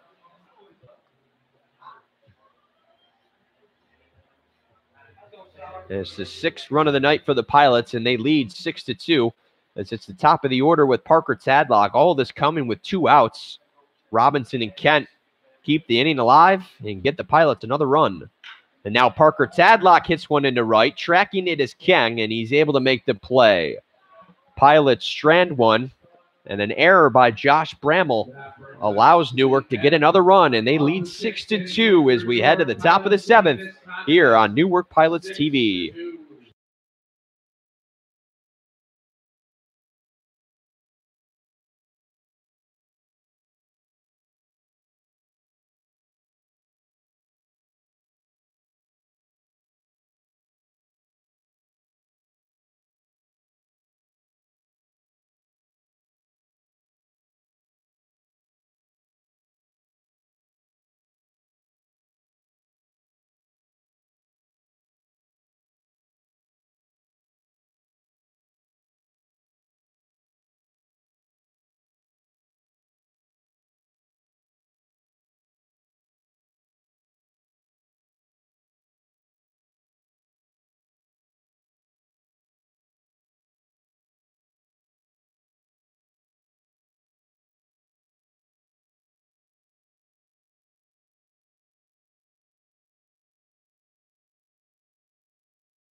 Matt Colbert elects to keep the right-hander Ronald Loomis on the mound, and so he starts his 7th inning of work. He's given up 6 hits and 2 earned runs. Dalen Lee chops at this one at the feet for strike 1. As Loomis has gotten some run support here tonight as his team leads 6-2. Pilots have tacked on 10 hits, 2 errors for Jamestown. The last one by Josh Bramall, the left fielder, as it skipped over his head and allowed Griffin Robinson to come home and score. Nick Kent gets the single. It's not an RBI, but the hit, a good one, as from our vantage point, it was an off-speed pitch. As this one's chopped, Loomis dives for it, can't get it. Serfolio, the play at third. It's not in time as Lee beats the throw. Good effort by Matt Serfolio as he charged in from third, but a good hustle play by Dalen Lee, and he's aboard, and he gets a hit to his name to start things off in the top of the 7th.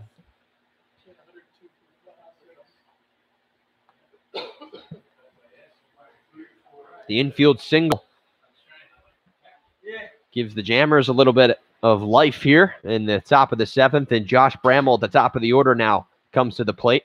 It's the 7th hit of the evening for Jamestown, and obviously with the Jammers with 19 wins on the year, you can't count them out of this game by any means. Dalen Lee is 3 for 3 now in the evening as Loomis tosses in ball 1 outside to the left fielder Bramall.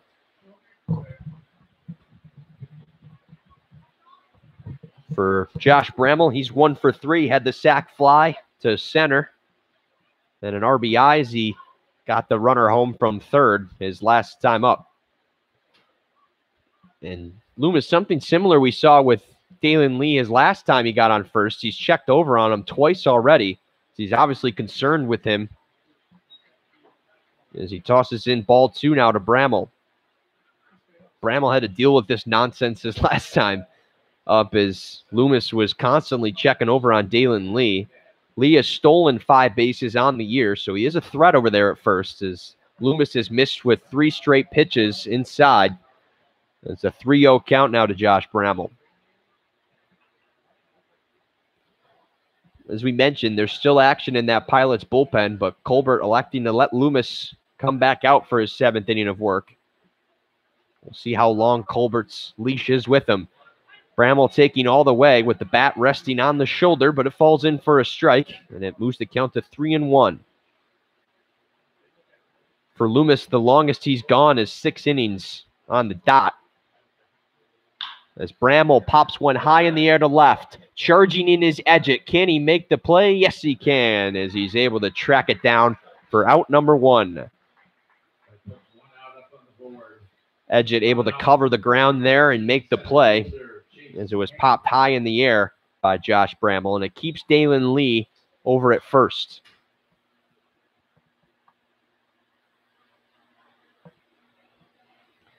Chase Keng, the center fielder, back at the plate. He's 0 for 2. He fouled out, as that one was in foul territory, and Ty Babin was able to lose the mask and make the play right behind the home plate to retire Keng his last at-bat. Loomis uses the outside corner to get strike 1 from Trevor Princeton. Princeton, your home plate umpire tonight. Gary Benton out in the field as he's right behind Loomis right now. It's a breaking ball that Princeton can't give him to him that time. And so the count goes to 1-1.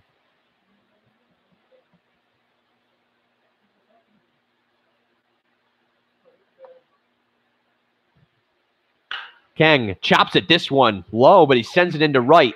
Lee will hold up at second. That was a golf swing from Chase Keng. It hits a hit, though. And it over the second baseman's head of DeSantolo and into right field. And the Jammers have runners at first and second, and now a mound visit here to Loomis, just to probably see how he feels. With 1 gone, the Pilots up 6-2. They chased Jack Rose from the mound back in the 5th inning, as they have runs in their last 3 of the Pilots, as they're out hitting the Jammers 10-8 and lead 6-2. For the Jammers, it's the man you want at the plate, as it's Alex O'Donnell. He's 1 for 3, had a single his last time up.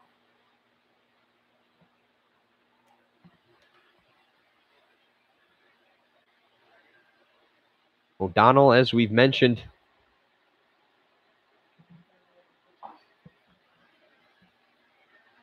a breaking ball, as my statisticians get me some good notes. Ronald Loomis, that's his 112th pitch he's thrown here tonight.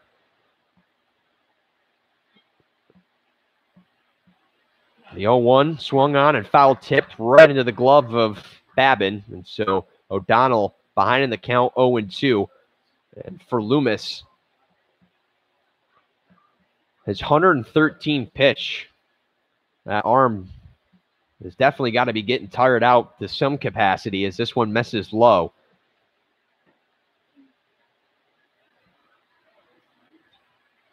So it's a 1-2 count now to the shortstop from Lockport, New York, Alex O'Donnell. And it misses in the dirt as Loomis misfires, but Ty Babin, the catcher from Jackson, New Jersey, does a good job to keep it in front of him, as there's still runners on first and second. 1 gone and a 1-2 count here in the top of the 7th. Jammers looking to cut into that Pilots lead. This one swung down the third baseline. Serfolio touches up at third. The throw over to first is arid, and it gets away. Robinson has to chase it down. Tadlock's in there as well. The runner's chugging for home. Here's the throw. Babin the play. Did he get him? No, he didn't. Chase Keng comes home to score and cuts into the Pilots lead, as it's 6-3 now. And Serfolio will be charged with the error, as Loomis would have loved to have seen that throw get the first in time. So with the error, O'Donnell gets into second, as Babin just couldn't turn that glove in time, as Keng was able to evade the tag and touch up for the 3rd run of the game for Jamestown. It's a 6-3 ball game now, and 2 errors apiece for both teams after the Matt Serfolio error at third.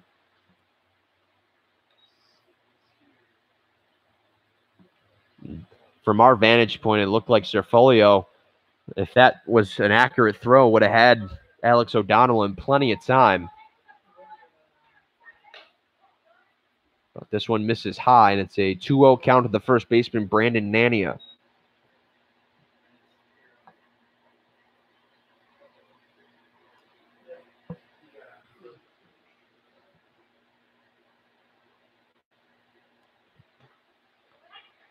Loomis catches this one on the inside part of the plate.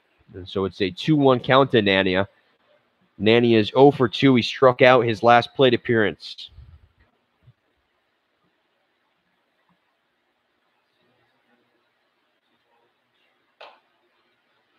Loomis misses outside for ball 3, and it's a 3-1 count. I would imagine if he walks Nania here, Loomis's night would come up to a wrap.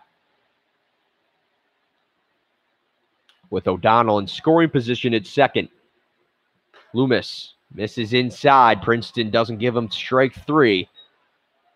And it's a 2-out walk. And it puts Nania on first. And there's Matt Colbert making the trip out to the mound. Loomis disappointed that he couldn't get himself out of the 7th, but he will exit the game after 6 2/3. And so the right-hander Ronald Lewis exits the game as he's in line for the win with his Pilots up 6-3. We'll get a new pitcher as it's Jacob Polishak coming on for the Pilots when we come back to Colburn Park.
Jacob Polishak, the right-hander from Frederick, Maryland, plays at Millersville, will try to get the Pilots out of the inning as Jammers have gotten one back in the top of the 7th and trail 6-3 to Newark now.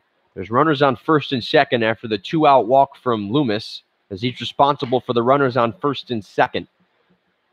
It's Ben Lavorsi, the catcher, who will try to add on to the Jamestown Jammers inning here. Lavorsi looks at strike 1 from Polishak, as Lavorsi is 1 for 3, picked up his single his last plate appearance. The 0-1 swung on and drilled into right. Tadlock tracking, and he's able to make the catch.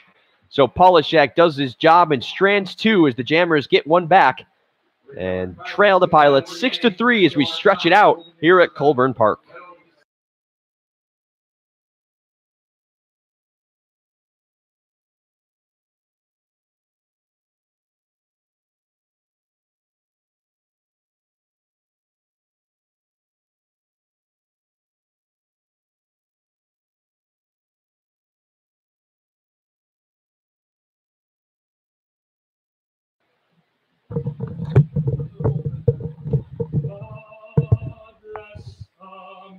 America. and that I love. Stand beside her and guide her through the night with a light from above. From the mountains to the prairies, to the oceans, white with foam. God bless America, my home, sweet home.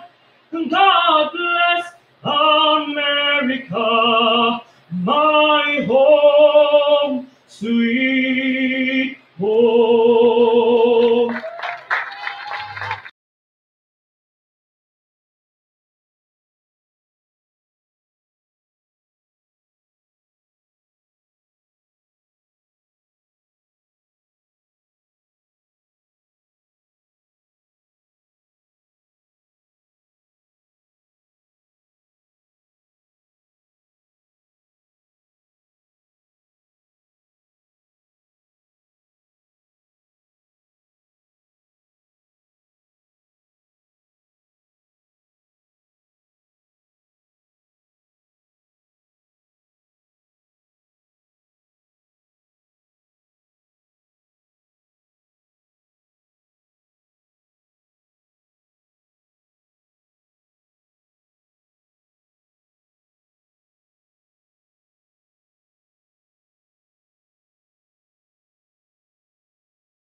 Jammers get one back in the top half of the seventh, and so it's a 6-3 Pilots lead. As Dawson Bailey will lead things off in the bottom half of the seventh now.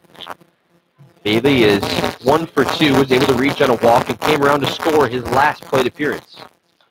Johnny Leone is back on the mound after taking over for Jack Rose back in the 5th inning. The Hollywood, Florida native plays at Nova Southeastern. Bailey sends one into center, and it's right at Keng for out number 1.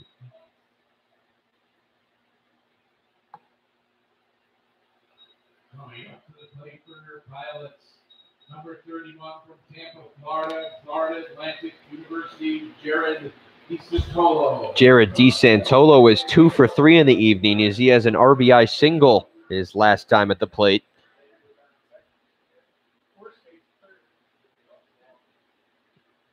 He takes a big swing at this one as it was low, and it'll be strike 1 to the Tampa, Florida native. Him and Leone both used to that warm weather out there, down there in Florida. An 0-1 count to DeSantolo now. Big swing and a miss again, and he's behind 0-2. Leone looking for a quick inning here in the bottom of the 7th as his Jammers trail by 3. They're being out-hit 10-8, and there's 2 errors to both sides here at Colburn Park tonight.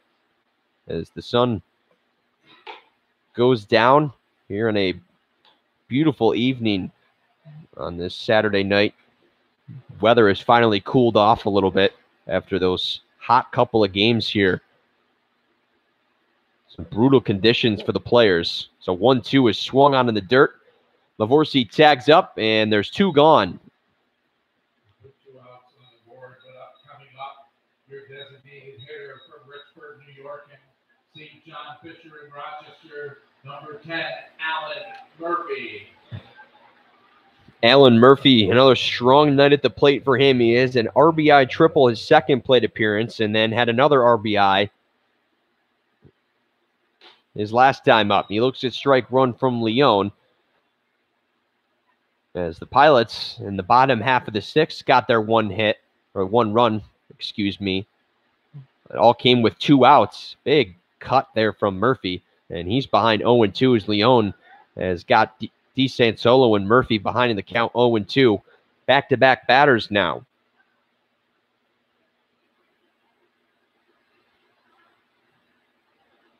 Leone ready to go with the 0-2 now. Swung on and missed by Murphy. He takes down to first after Lavorsi dropped it. But it's there in time, and it's a quick 1-2-3 inning for Johnny Leone. And it keeps us at a 6-3 ball game as we head to the top of the 8th here on Newark Pilots TV.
Rashad Stewart will try to start the comeback for Jamestown as he leads off the top of the 8th as he looks at strike 1 from the Frederick, Maryland resident, Jacob Polishak. He was able to get the final out after taking over for Ronald Loomis at the end of last inning as he tosses in another strike to Stewart and has him behind in the count 0-2.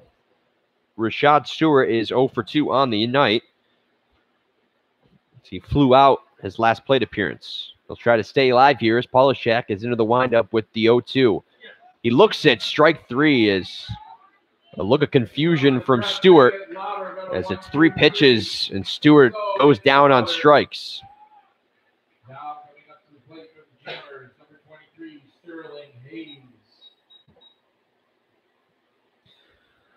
So Polishak gets the leadoff strikeout, and it brings up the third baseman, Sterling Hayes. Hayes is 0-2 with a pair of strikeouts, was able to reach on a walk his last time up. He swings at one in the dirt from Polishak. And so it's strike 1 to the La Jolla, California resident who is set to play his college baseball at Vanderbilt this upcoming year.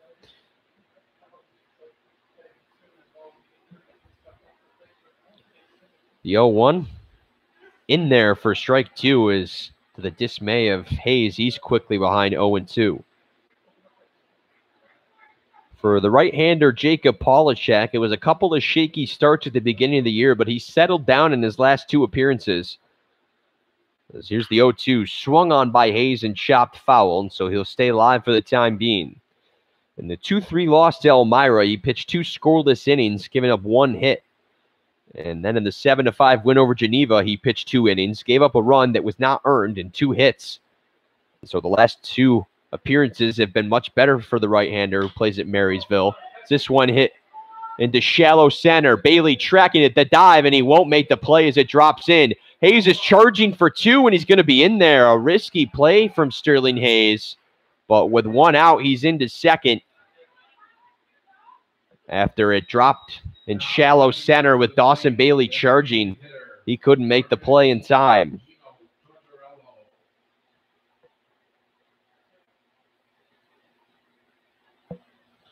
Gino Tortorello, the DH, is 1 for 3 as he grounded out his last time up.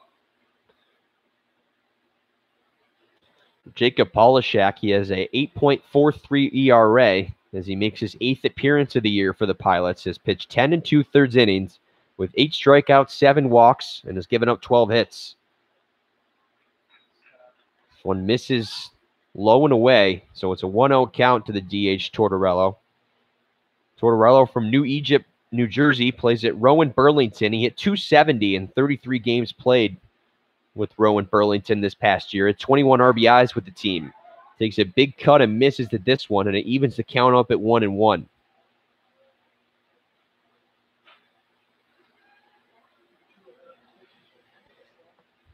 Hayes with the 1-out double is into second in scoring position. This one high and tight as Tortorello is able to lay off, and the count goes to 2-1.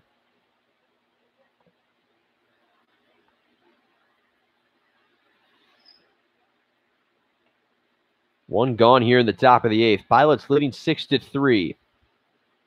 2-1 from Polishak.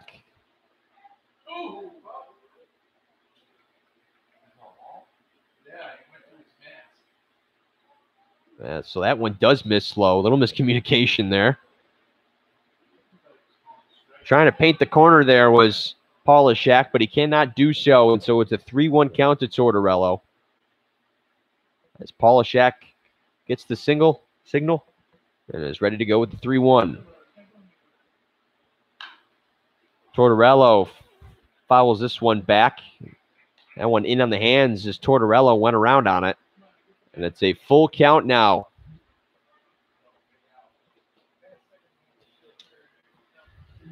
With one gone, it'll be the bottom of the order with Dalen Lee. He's 3 for 3 on the night. It's Polishak ready with the payoff. Swing and a miss and a big strikeout. It's Tortorello disappointed with himself as he goes down swinging. And with 2 gone, it is Dalen Lee who comes back to the plate. As we mentioned, 3 for 3. At a RBI with the bunt down the third baseline his first time up. He doubled his second and singled his third. Polishak with the big strikeout has 2 gone. As Hayes is still on second. And Lee is hit with the first pitch he sees from Polishak.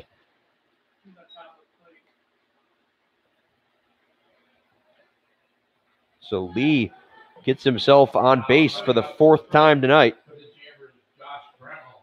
And it brings the top of the order with Josh Bramall to the plate.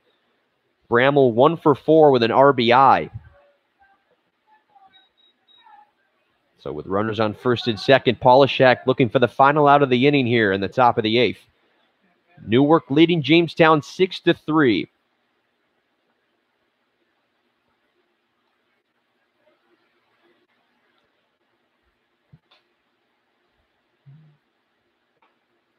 Bramall taking all the way. Looks at strike 1 from Polishak. Josh Bramall, we've seen him in the leadoff spot. And all the games Newark has faced against Jamestown. Bramall from Harrison City, Pennsylvania. From the stretch, the 0-1. Misses high for ball 1.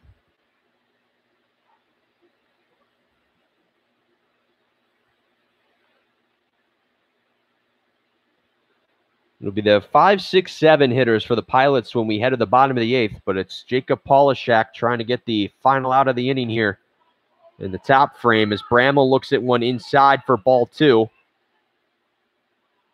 As it was at the knees of Bramall, and he scooted out of the way of that one.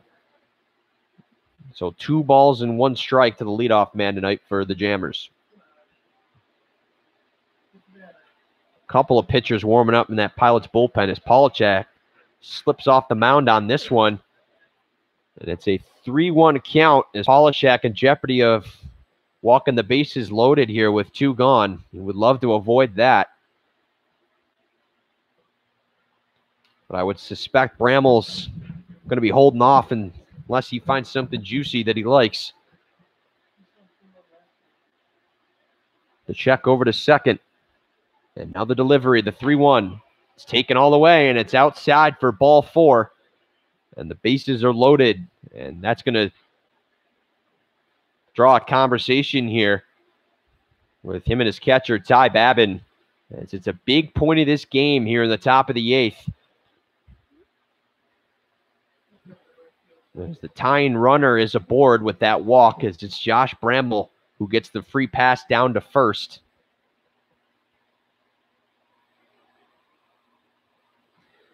The back end of a home and home here between the Jammers and the Pilots. Jamestown, a dominating 12-0 win as they put up 16 hits on the board last night in Jamestown. Pilots have fought back hard in this one as they lead 6-3. They got 2 in the 4th, 3 in the 5th, and 1 more in the 6th. Jammers added 1 in the 7th to pull back to 3. And they're threatening with the bases loaded and 2 gone. It's Chase Kang at the plate. He's 1 for 3. Had a single his last plate appearance. Kang looks at strike 1 from Polishak.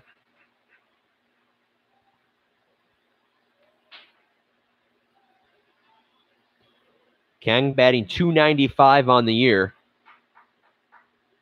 Has 1 home run, and it came here at Colburn Park. Looks at strike 2 in the outside corner. Some applause from the Colburn Park faithful as there's an 0-2 count now to Kang. Bases loaded with 2 gone in the top of the 8th. Polishak trying to get out of the jam. The signal. The 0-2 offering. Kang holds off. There's an enticing pitch low in the dirt. Babin blocks it and keeps it in front of him. So the runners stay put. 1-2 count now to Kang. Kang, an impressive 6 triples on the year for him. He's the only Jammer that has a triple, and he has all 6 of them. 1-2 count. Swung on by Kang. Into right. Brings home at least 1. Tadlock has it. Here comes another run home. Lee across to score, and the Jammers are back within 1. Big hit from Chase Kang. 19 RBIs on the year for him now, and it's a 6-5 ball game. Jacob Polishak's night is over as Matt Colbert signals to the bullpen, and we'll see who comes on now for the Pilots. As it's a 6-5 ball game, Jammers have gotten 2 back here in the top of the 8th. It's a tight one here at Colburn Park.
Now up at the plate. Jammers have gotten 2 here in the top of the 8th, and they've cut the Pilots' lead to 1 as it's a 6-5 ball game here at Colburn Park. With 2 gone, Chase Kang picks up a pair of RBIs as Sterling Hayes and Dalen Lee come across to score. And it's the lefty Matt Walczak, who's primarily a starter for this Pilots pitching staff, who will try to get the final out of the inning against Alex O'Donnell, a tough customer for Walczak to come in and face. O'Donnell 1 for 4. He was able to reach on an infielder's choice his last appearance. He looks at ball 1 from the lefty, plays at Lincoln Memorial, Matt Walczak. Big cut from O'Donnell, fouled off right into the glove of Babin, and he evens the count up at 1. Walczak, his last appearance was a strong one, as he picked up the loss in a 3-2 loss to Elmira. He went 7 innings, gave up 2 earned runs and 11 hits. O'Donnell chops one down to the shortstop, Kent. Able to field it on the hop, the throw, and it's not there. Griffin Robinson can't catch it. Bramall comes home to score, and this game is tied on the error from Nick Kent. Jammers have gotten 3 here in the top of the 8th. That's the 3rd error of the game for the Pilots. And the errant throw to first by Nick Kent allows another run to come across and score.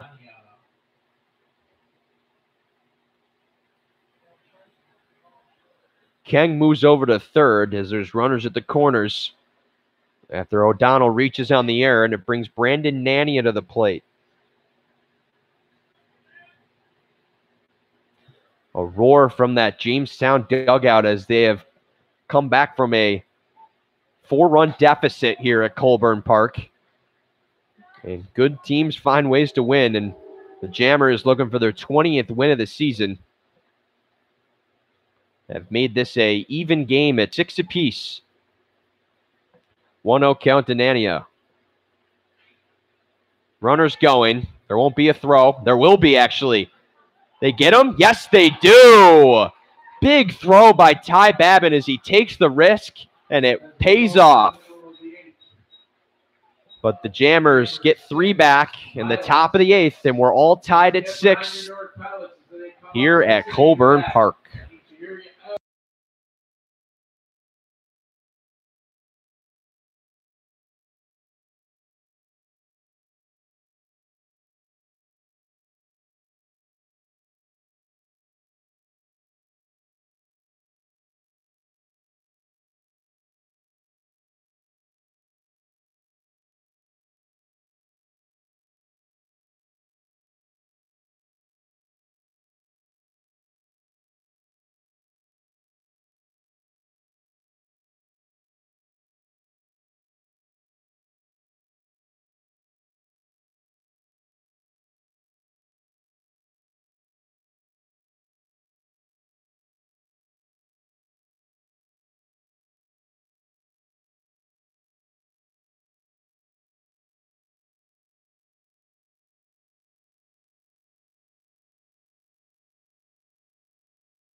So the Jammers able to fight back after being down 6-2 in this ball game. They get 1 in the 7th, 3 more in the 8th, and we're all tied at 6. 10 hits apiece, and it's the right-hander from Bradford, Pennsylvania, Ryan Boyer, who will come on and pitch for the Jammers here in the bottom half of the 8th. And it's Matt Cerfolio, the third baseman, who will lead things off. He's 1 for 3 with an RBI tonight. It's the 5, 6, 7 hitters for the Pilots after the Nick Kent error allowed the tying run to come across and score. So the Pilots will try to fight back. This one chopped down to the second baseman, Stewart. He's able to field it and make the play to first for out number 1. For Ryan Boyer, it's his 11th appearance of the year. They've all been relief appearances. He does have a 2-0 record and a solid 1.25 ERA. He hasn't given up an earned run since the July 1st game against the Albany Dutchmen, as he went 2 strong and gave up 2 hits and 1 earned run. His last appearance came on July 4th against Saugerties in a 3-2 loss. He pitched 1 inning and gave up 2 hits and no earned runs. They'll try to keep a clean sheet for Jamestown in the bottom of the 8th. Babin takes a swing at this one and fouls it off. Strike 1 to the catcher from Jackson, New Jersey, who was 0 for 3. Looking to change his fortune here and get aboard with 1 gone.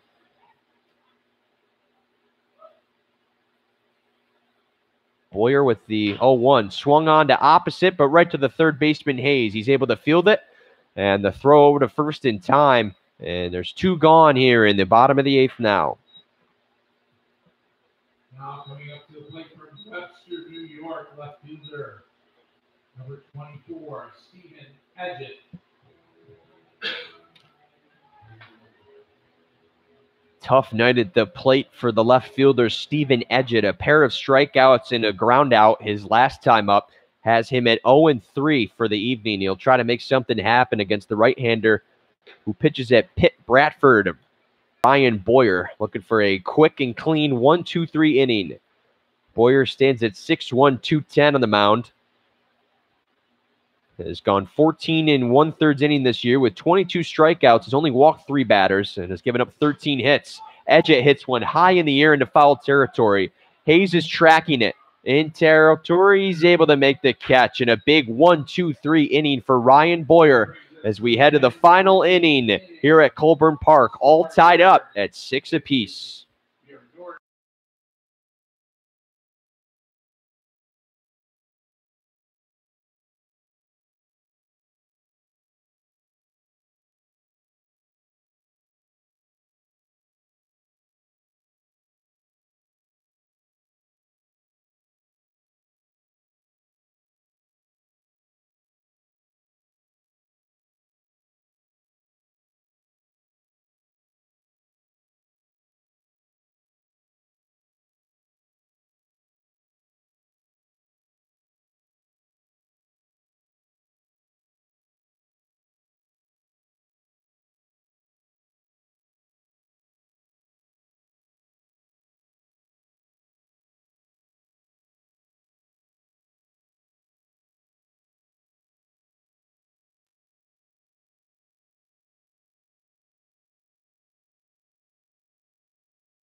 All tied up at 6 as we head to the last inning of play here at Colburn Park. It's the Jamestown Jammers up to bat now, and it's the first baseman, Brandon Nania, who will lead things off after O'Donnell was picked off by Babin trying to steal second to end the top of the 8th. 10 hits apiece in this one, 3 errors for the Pilots and 2 for the Jammers. As Nania is 0 for 2. He reached on a walk his last time up. He fouls this one off and is behind 0-2 to the left-hander from Levittown, Pennsylvania, Matt Walczak.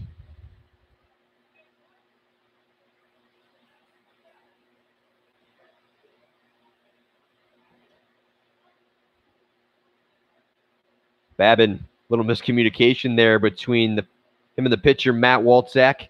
As Babin called for time, shook his head, didn't like what he saw, and now the 0-2. It misses low as Nania holds off, and it's 1 ball and 2 strikes to Nania, who plays at Export, Pennsylvania, or from Export, Pennsylvania, plays at Winston-Salem State. He's ready with the 1-2. Misses in the dirt. Nania holding off, and it evens the count up at 2-2. Nania started 14 games this past year with Winston-Salem State and a 195 batting average with 8 hits and 41 at-bats.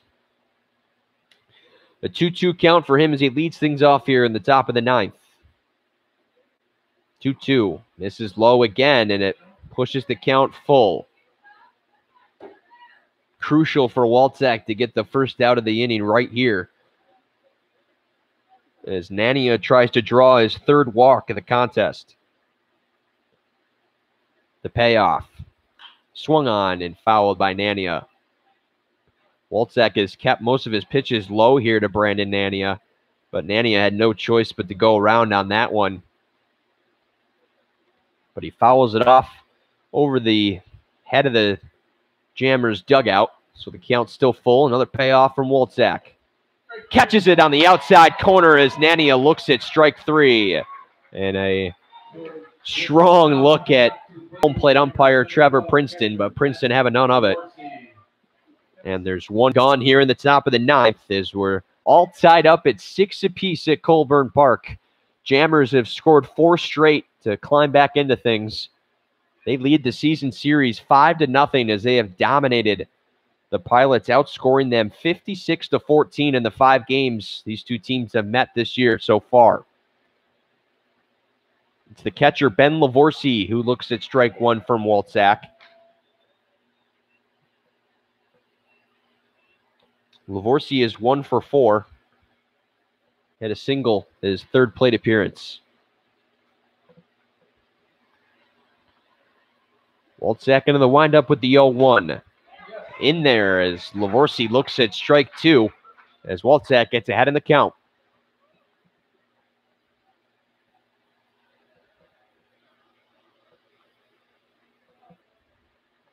Griffin Robinson, who was 3 for 3 on the night, will lead things off when we head to the bottom half of the 9th. Walczak will step off the mound here. So he looks for the signal from Ty Babin as he has Lavorsi in an 0-2 hole here with 1 gone.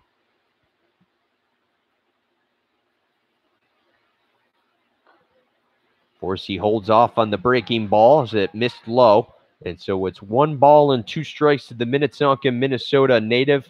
Plays at St. Louis at 257. In his 23 appearances with St. Louis, had 4 RBIs on 9 hits with the team. Walczak with the 1-2 now. Swung on and missed by Lavorsi, and it's back-to-back Ks for Walczak.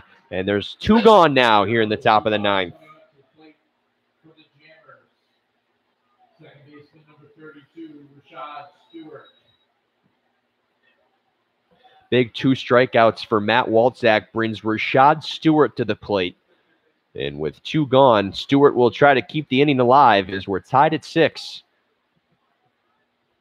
Stewart is 0 for 3, struck out his last time up. He tries to bunt on. Lavorsi makes the catch, or excuse me, Babin, and that'll do it. The catcher's. Yeah, he called the bunt.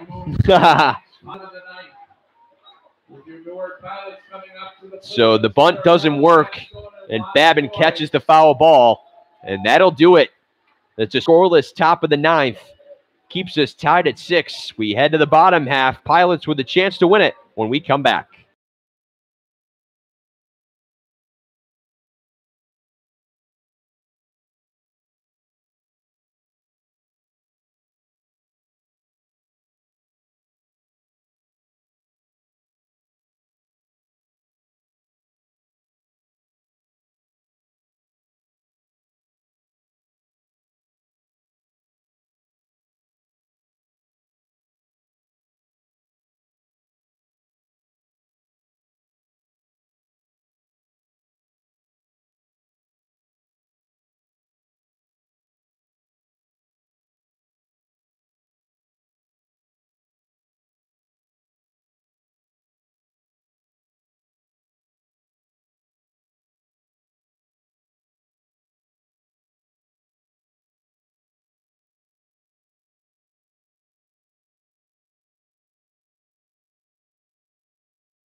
A 1-2-3 inning for Matt Walczak sends us to the bottom half of the ninth as we're all tied at 6.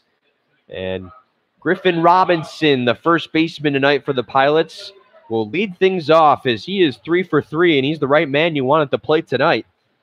Is a single and a double. 2 singles and a double, that is, and has come across to score twice for the Pilots. Ryan Boyer, it was a quick 1-2-3 inning for him in the bottom frame of the 8th as he fires in a fastball inside for ball 1 to Robinson. It's Nick Kent due up next for the Pilots, and then Parker Tadlock at the top of the order.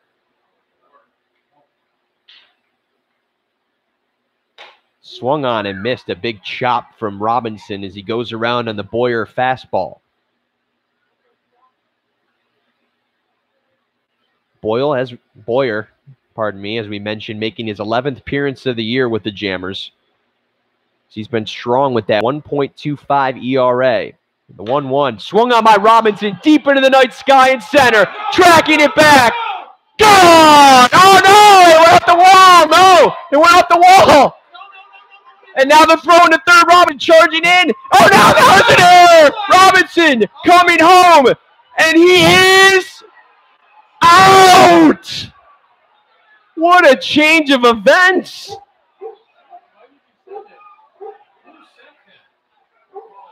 And Griffin Robinson called out at home. And now we got a little bit of a confrontation here.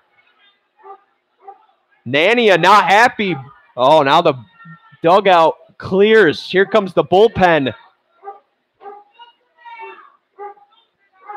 And there's commotion here at Colburn Park as better heads will prevail, but Princeton and Gary Benton have to break up things. And I thought for sure that one was out of here, but it was lost in the night sky and smacked up against the wall. The Pilots dugout, just like me, thought it was gone. And I'm not sure what happened over there on the Pilots side of the field, but Brandon Nania, the first baseman, was not happy with whatever words or expressions were pointed in his direction. And so with one gone, a crazy first out as we try to resettle order here at Colburn Park, as that was... I struggled to keep up with what was happening.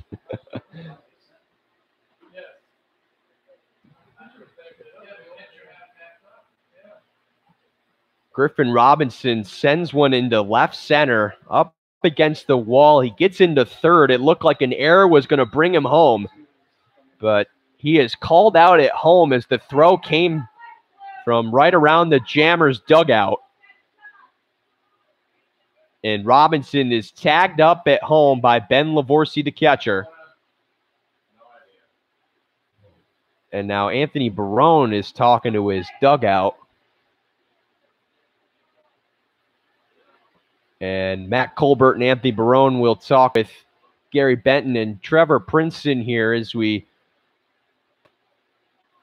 try to figure out what's going on here at Colburn Park. And with one gone, a quick meeting is over. And tension's running a little high here in the bottom of the ninth, all tied at 6, still 10 hits apiece. And it's going to be Xavier Warren who comes on for Nick Kent to pinch hit here in the bottom of the ninth. Warren, the shortstop from Southfield, Michigan, will try to get aboard here with one gone.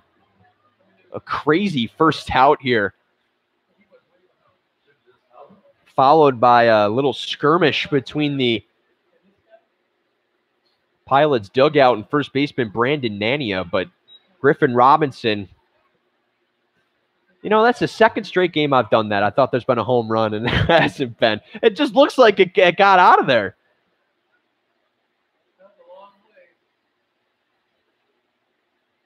It's a 0-1 count now to Warren as it misses outside the fastball by Boyer.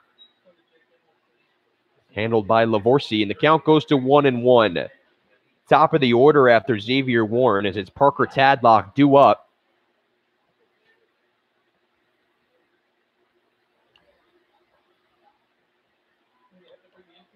Boyer ready to go with the 1-1. Swung on by Warren, foul. And Boyer gets ahead in the count, 1-2 now. So just like that, when you thought we were done, we're back to play with one gone here in the bottom of the ninth. All tied at 6 and a 1-2 count for Xavier Warren. As Griffin Robinson thought he was the hero here tonight.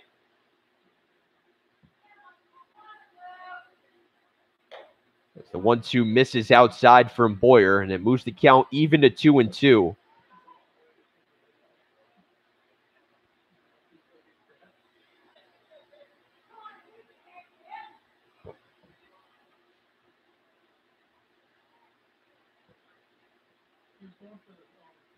Boyer gets the call with the 2-2 now.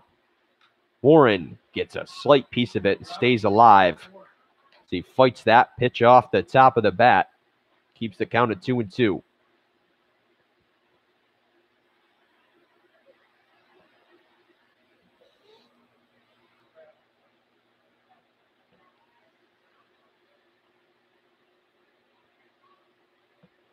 Brian Boyer, the right-hander from Bradford, Pennsylvania, ready to go with another 2-2 offering.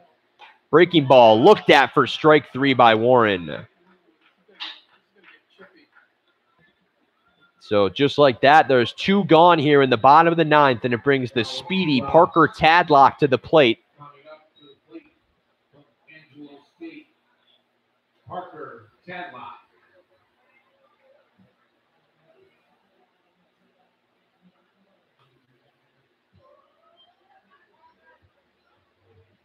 So Ryan Boyer gets bailed out as Griffin Robinson tried to come home after the errant throw to third. He's not able to beat the tag, and so with 2 gone, it's Parker Tadlock who looks at a breaking ball for a strike 1 from Boyer.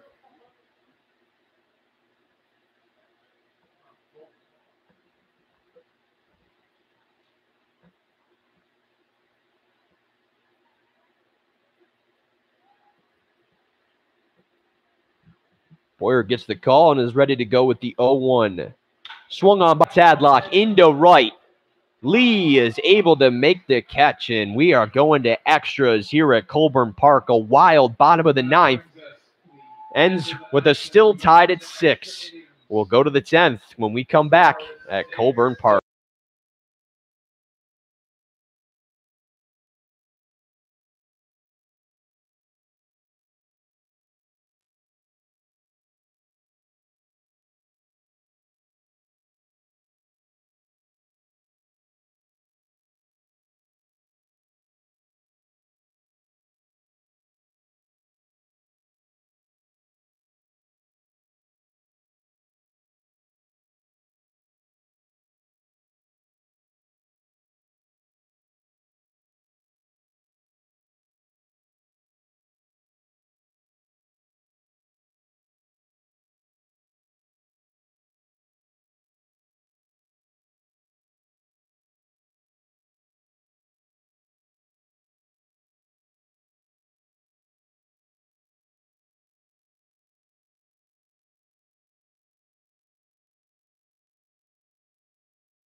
So after the crazy scene of events in the bottom half of the ninth, we remain tied at 6. And we go to extra innings here at Colburn Park.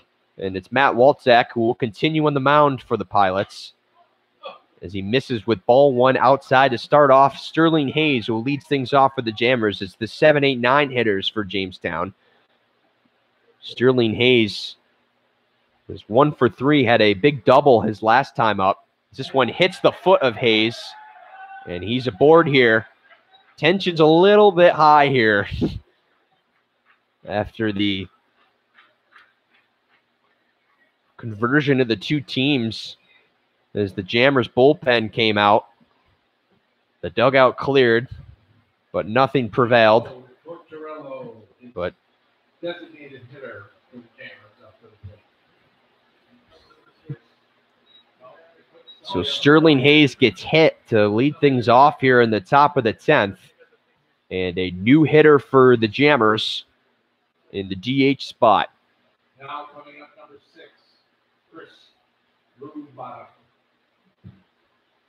Chris Rubottom will come in now for the Jammers to take over in the DH spot for Gino Tortorello. He's showing bunt all the way. He lays off, but it falls in for a strike as it was a breaking ball that Rubottom did not like. And it's strike 1.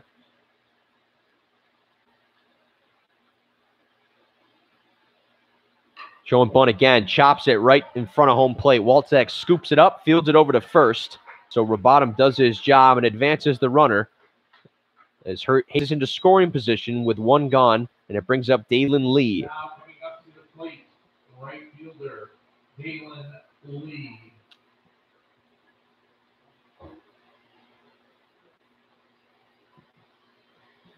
Dalen Lee has reached in all 4 of his plate appearances. He was hit by a pitch and came around to score. His last time up was 3 for 3 before that with a single and a double.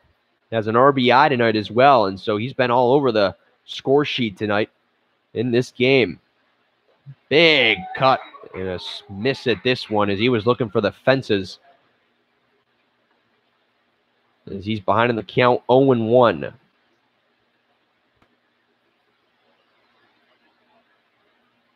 Dalen Lee from Santa Ana, California, plays at UC Irvine. Cracks this one down the first baseline. Robinson's able to field it and touch up on first as Hayes gets over to third with 2 gone now.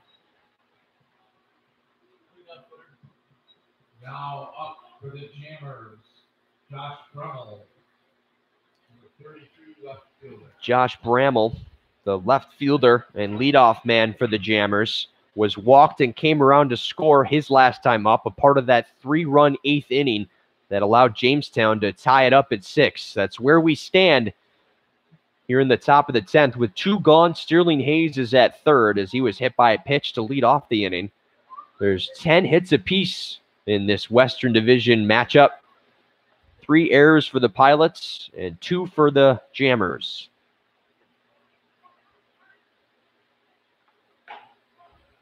Bramall takes ball 1 high and outside from Walczak. Walczak took over for Jacob Polishak. It was Ronald Loomis who started this game for the Pilots as Walczak tosses in strike 1 and moves the count to 1-1.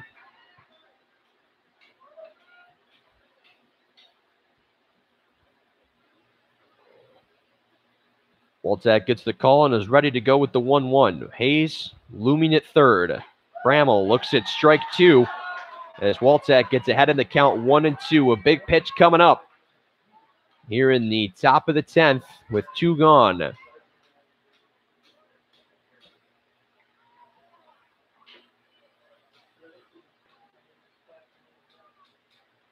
Bramall hitting .264 coming into the game tonight. Picked up his 18th RBI as Walczak walks off the mound and will reset.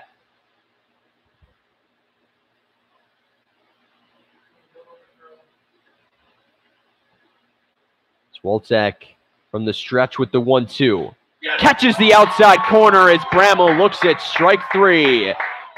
So the Jammers strand one here in the top of the 10th. The Pilots get another chance to end it when we head to the bottom half of extra innings here at Colburn Park.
We play on in extra innings as the Jamestown Jammers were held scoreless in the top half of the 10th.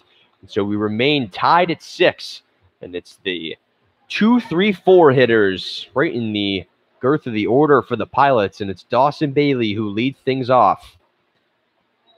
In case you missed the bottom of the 9th, Griffin Robinson, me and all the Pilots players in the dugout thought he had walked off on a home run, but it's smacked up against the wall. He would be thrown out at home. 2 outs later, Jammers were able to get out of the inning and keep it at 6 apiece.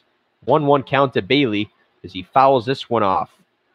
It's the right-hander from Peoria, Arizona, Clay Schwanner, making his team-leading 13th appearance on the mound. He's started 1 game and is now making his 12th relief appearance. He hasn't given up an earned run since the Watertown game where he gave up 7 on 6 hits. It's the only game he's given up an earned run as Bailey looks at strike 3 high for out number 1. Now stepping up for the Pilots, number 31 from Tampa, Florida Atlantic University, Jared. So with 1 gone, Jared DeSantolo comes back to the plate. The second baseman 2 for 4 with an RBI tonight. He struck out his last plate appearance. For Clay Schwanner, the right-hander who plays at Wofford, it's his 12th strikeout of the year as a Jammer. And with 1 gone, DeSantolo looks at a breaking ball for strike 1. DeSantolo was hitting .250 with 13 hits and 52 at-bats coming into tonight. As Schwanner misses with this one outside for ball 1. DeSantolo picked up his 4th RBI of the year. He's ready with the 1-1. Swung on, hit foul. Hayes takes a peek over into the Jammers bullpen, but it'll fall foul. So it's a 1-2 count to the FAU second baseman tonight for the Pilots, Jared DeSantolo. He tries to stay alive with 1 gone here in the bottom half of the 10th. Still tied at 6 between these Western Division rivals.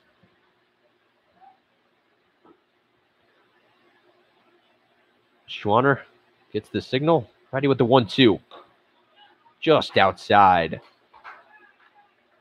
Schwanner threw the pitch he wanted to there, but DeSantolo with a good eye to lay off of it.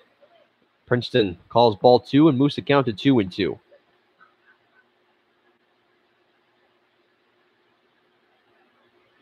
2-2, same area, and it's called for ball 3. So Schwanner trying to work that outside part of the plate, but DeSantolo would not bite on back-to-back fastballs. And so it runs the count full here with 1 gone. The payoff from Schwanner. Ooh, a breaking ball just fouled off by DeSantolo as he stays alive. DeSantolo, as we mentioned last home game here, his Florida Atlantic Owls advancing to the NCAA regionals, where he had the team leading 409 average in the NCAA regionals. Another payoff from Schwanner, fouled up high, but it'll go out of play as Lavorsi watches it sail out into the stands. So DeSantolo fights off a breaking ball and now a fastball to keep the count full. Steps back in. Schwanner, another payoff. Misses high, a big at-bat from DeSantolo, and he has walked. And so the winning run is aboard with 1 gone. It's Alan Murphy who will come to the plate, and he's the man you want at the plate if you're the Pilots. Number 10, Alan Murphy. A pair of RBIs for him tonight, which included a RBI triple in his second at-bat, and he is 2 for 4 on the evening.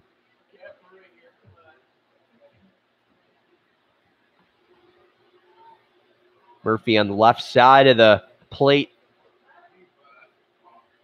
Lots of space in between the center fielder and right fielder as he takes a swing for the fences and misses for strike 1.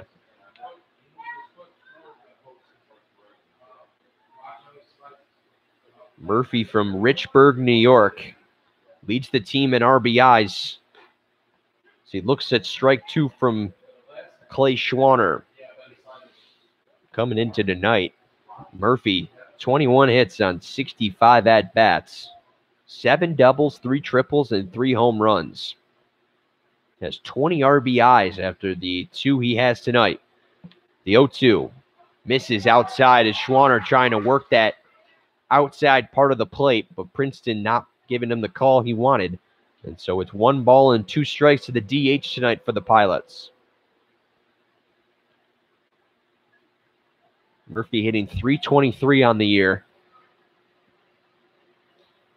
Looks at 1 low. Gets away from Lavorsi. DeSantolo will go, and Lavorsi slips, and there won't be a throw.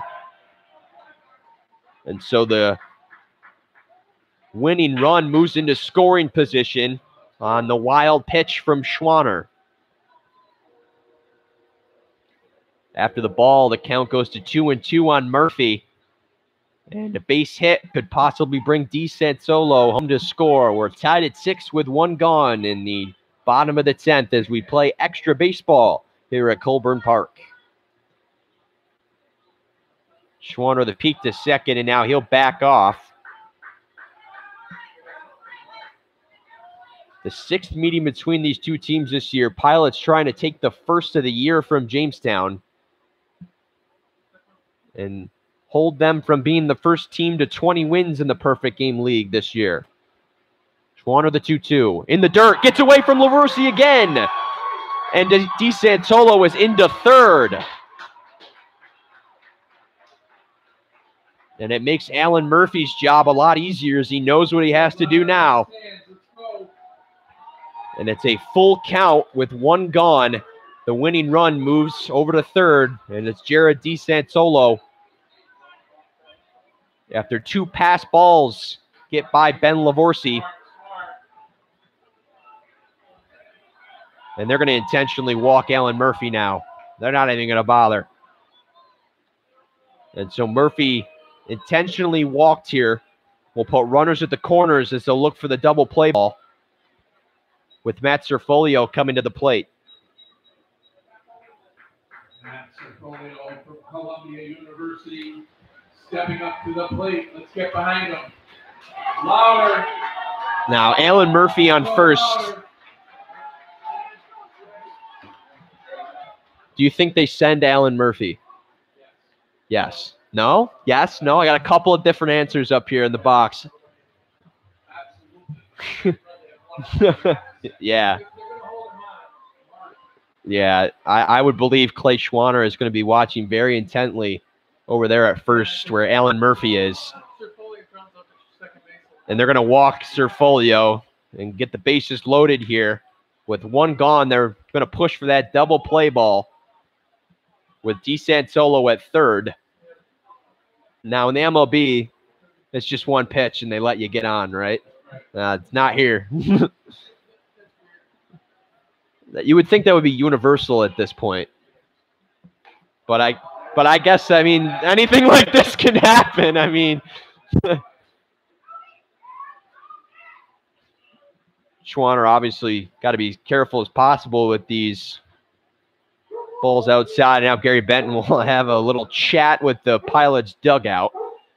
As we go back to the bottom of the ninth, tensions ran a little high here at Colburn Park, but cool heads did prevail.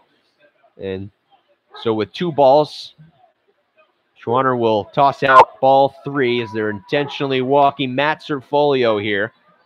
And it'll be the catcher, Ty Babin, who was 0 for 4 in the evening, who will try to bring home the winning run from third. It's DeSantolo who's on.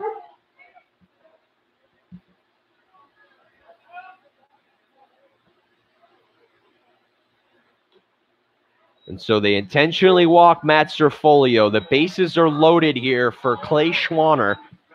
In the bottom of the 10th, with 1 gone, it's Ty Babin who could be the hero here tonight. A great ball game here tonight at Colburn Park between the Jammers and the Pilots. They put on a show with 6 runs apiece and 10 hits apiece to go with that. And it could come down to this.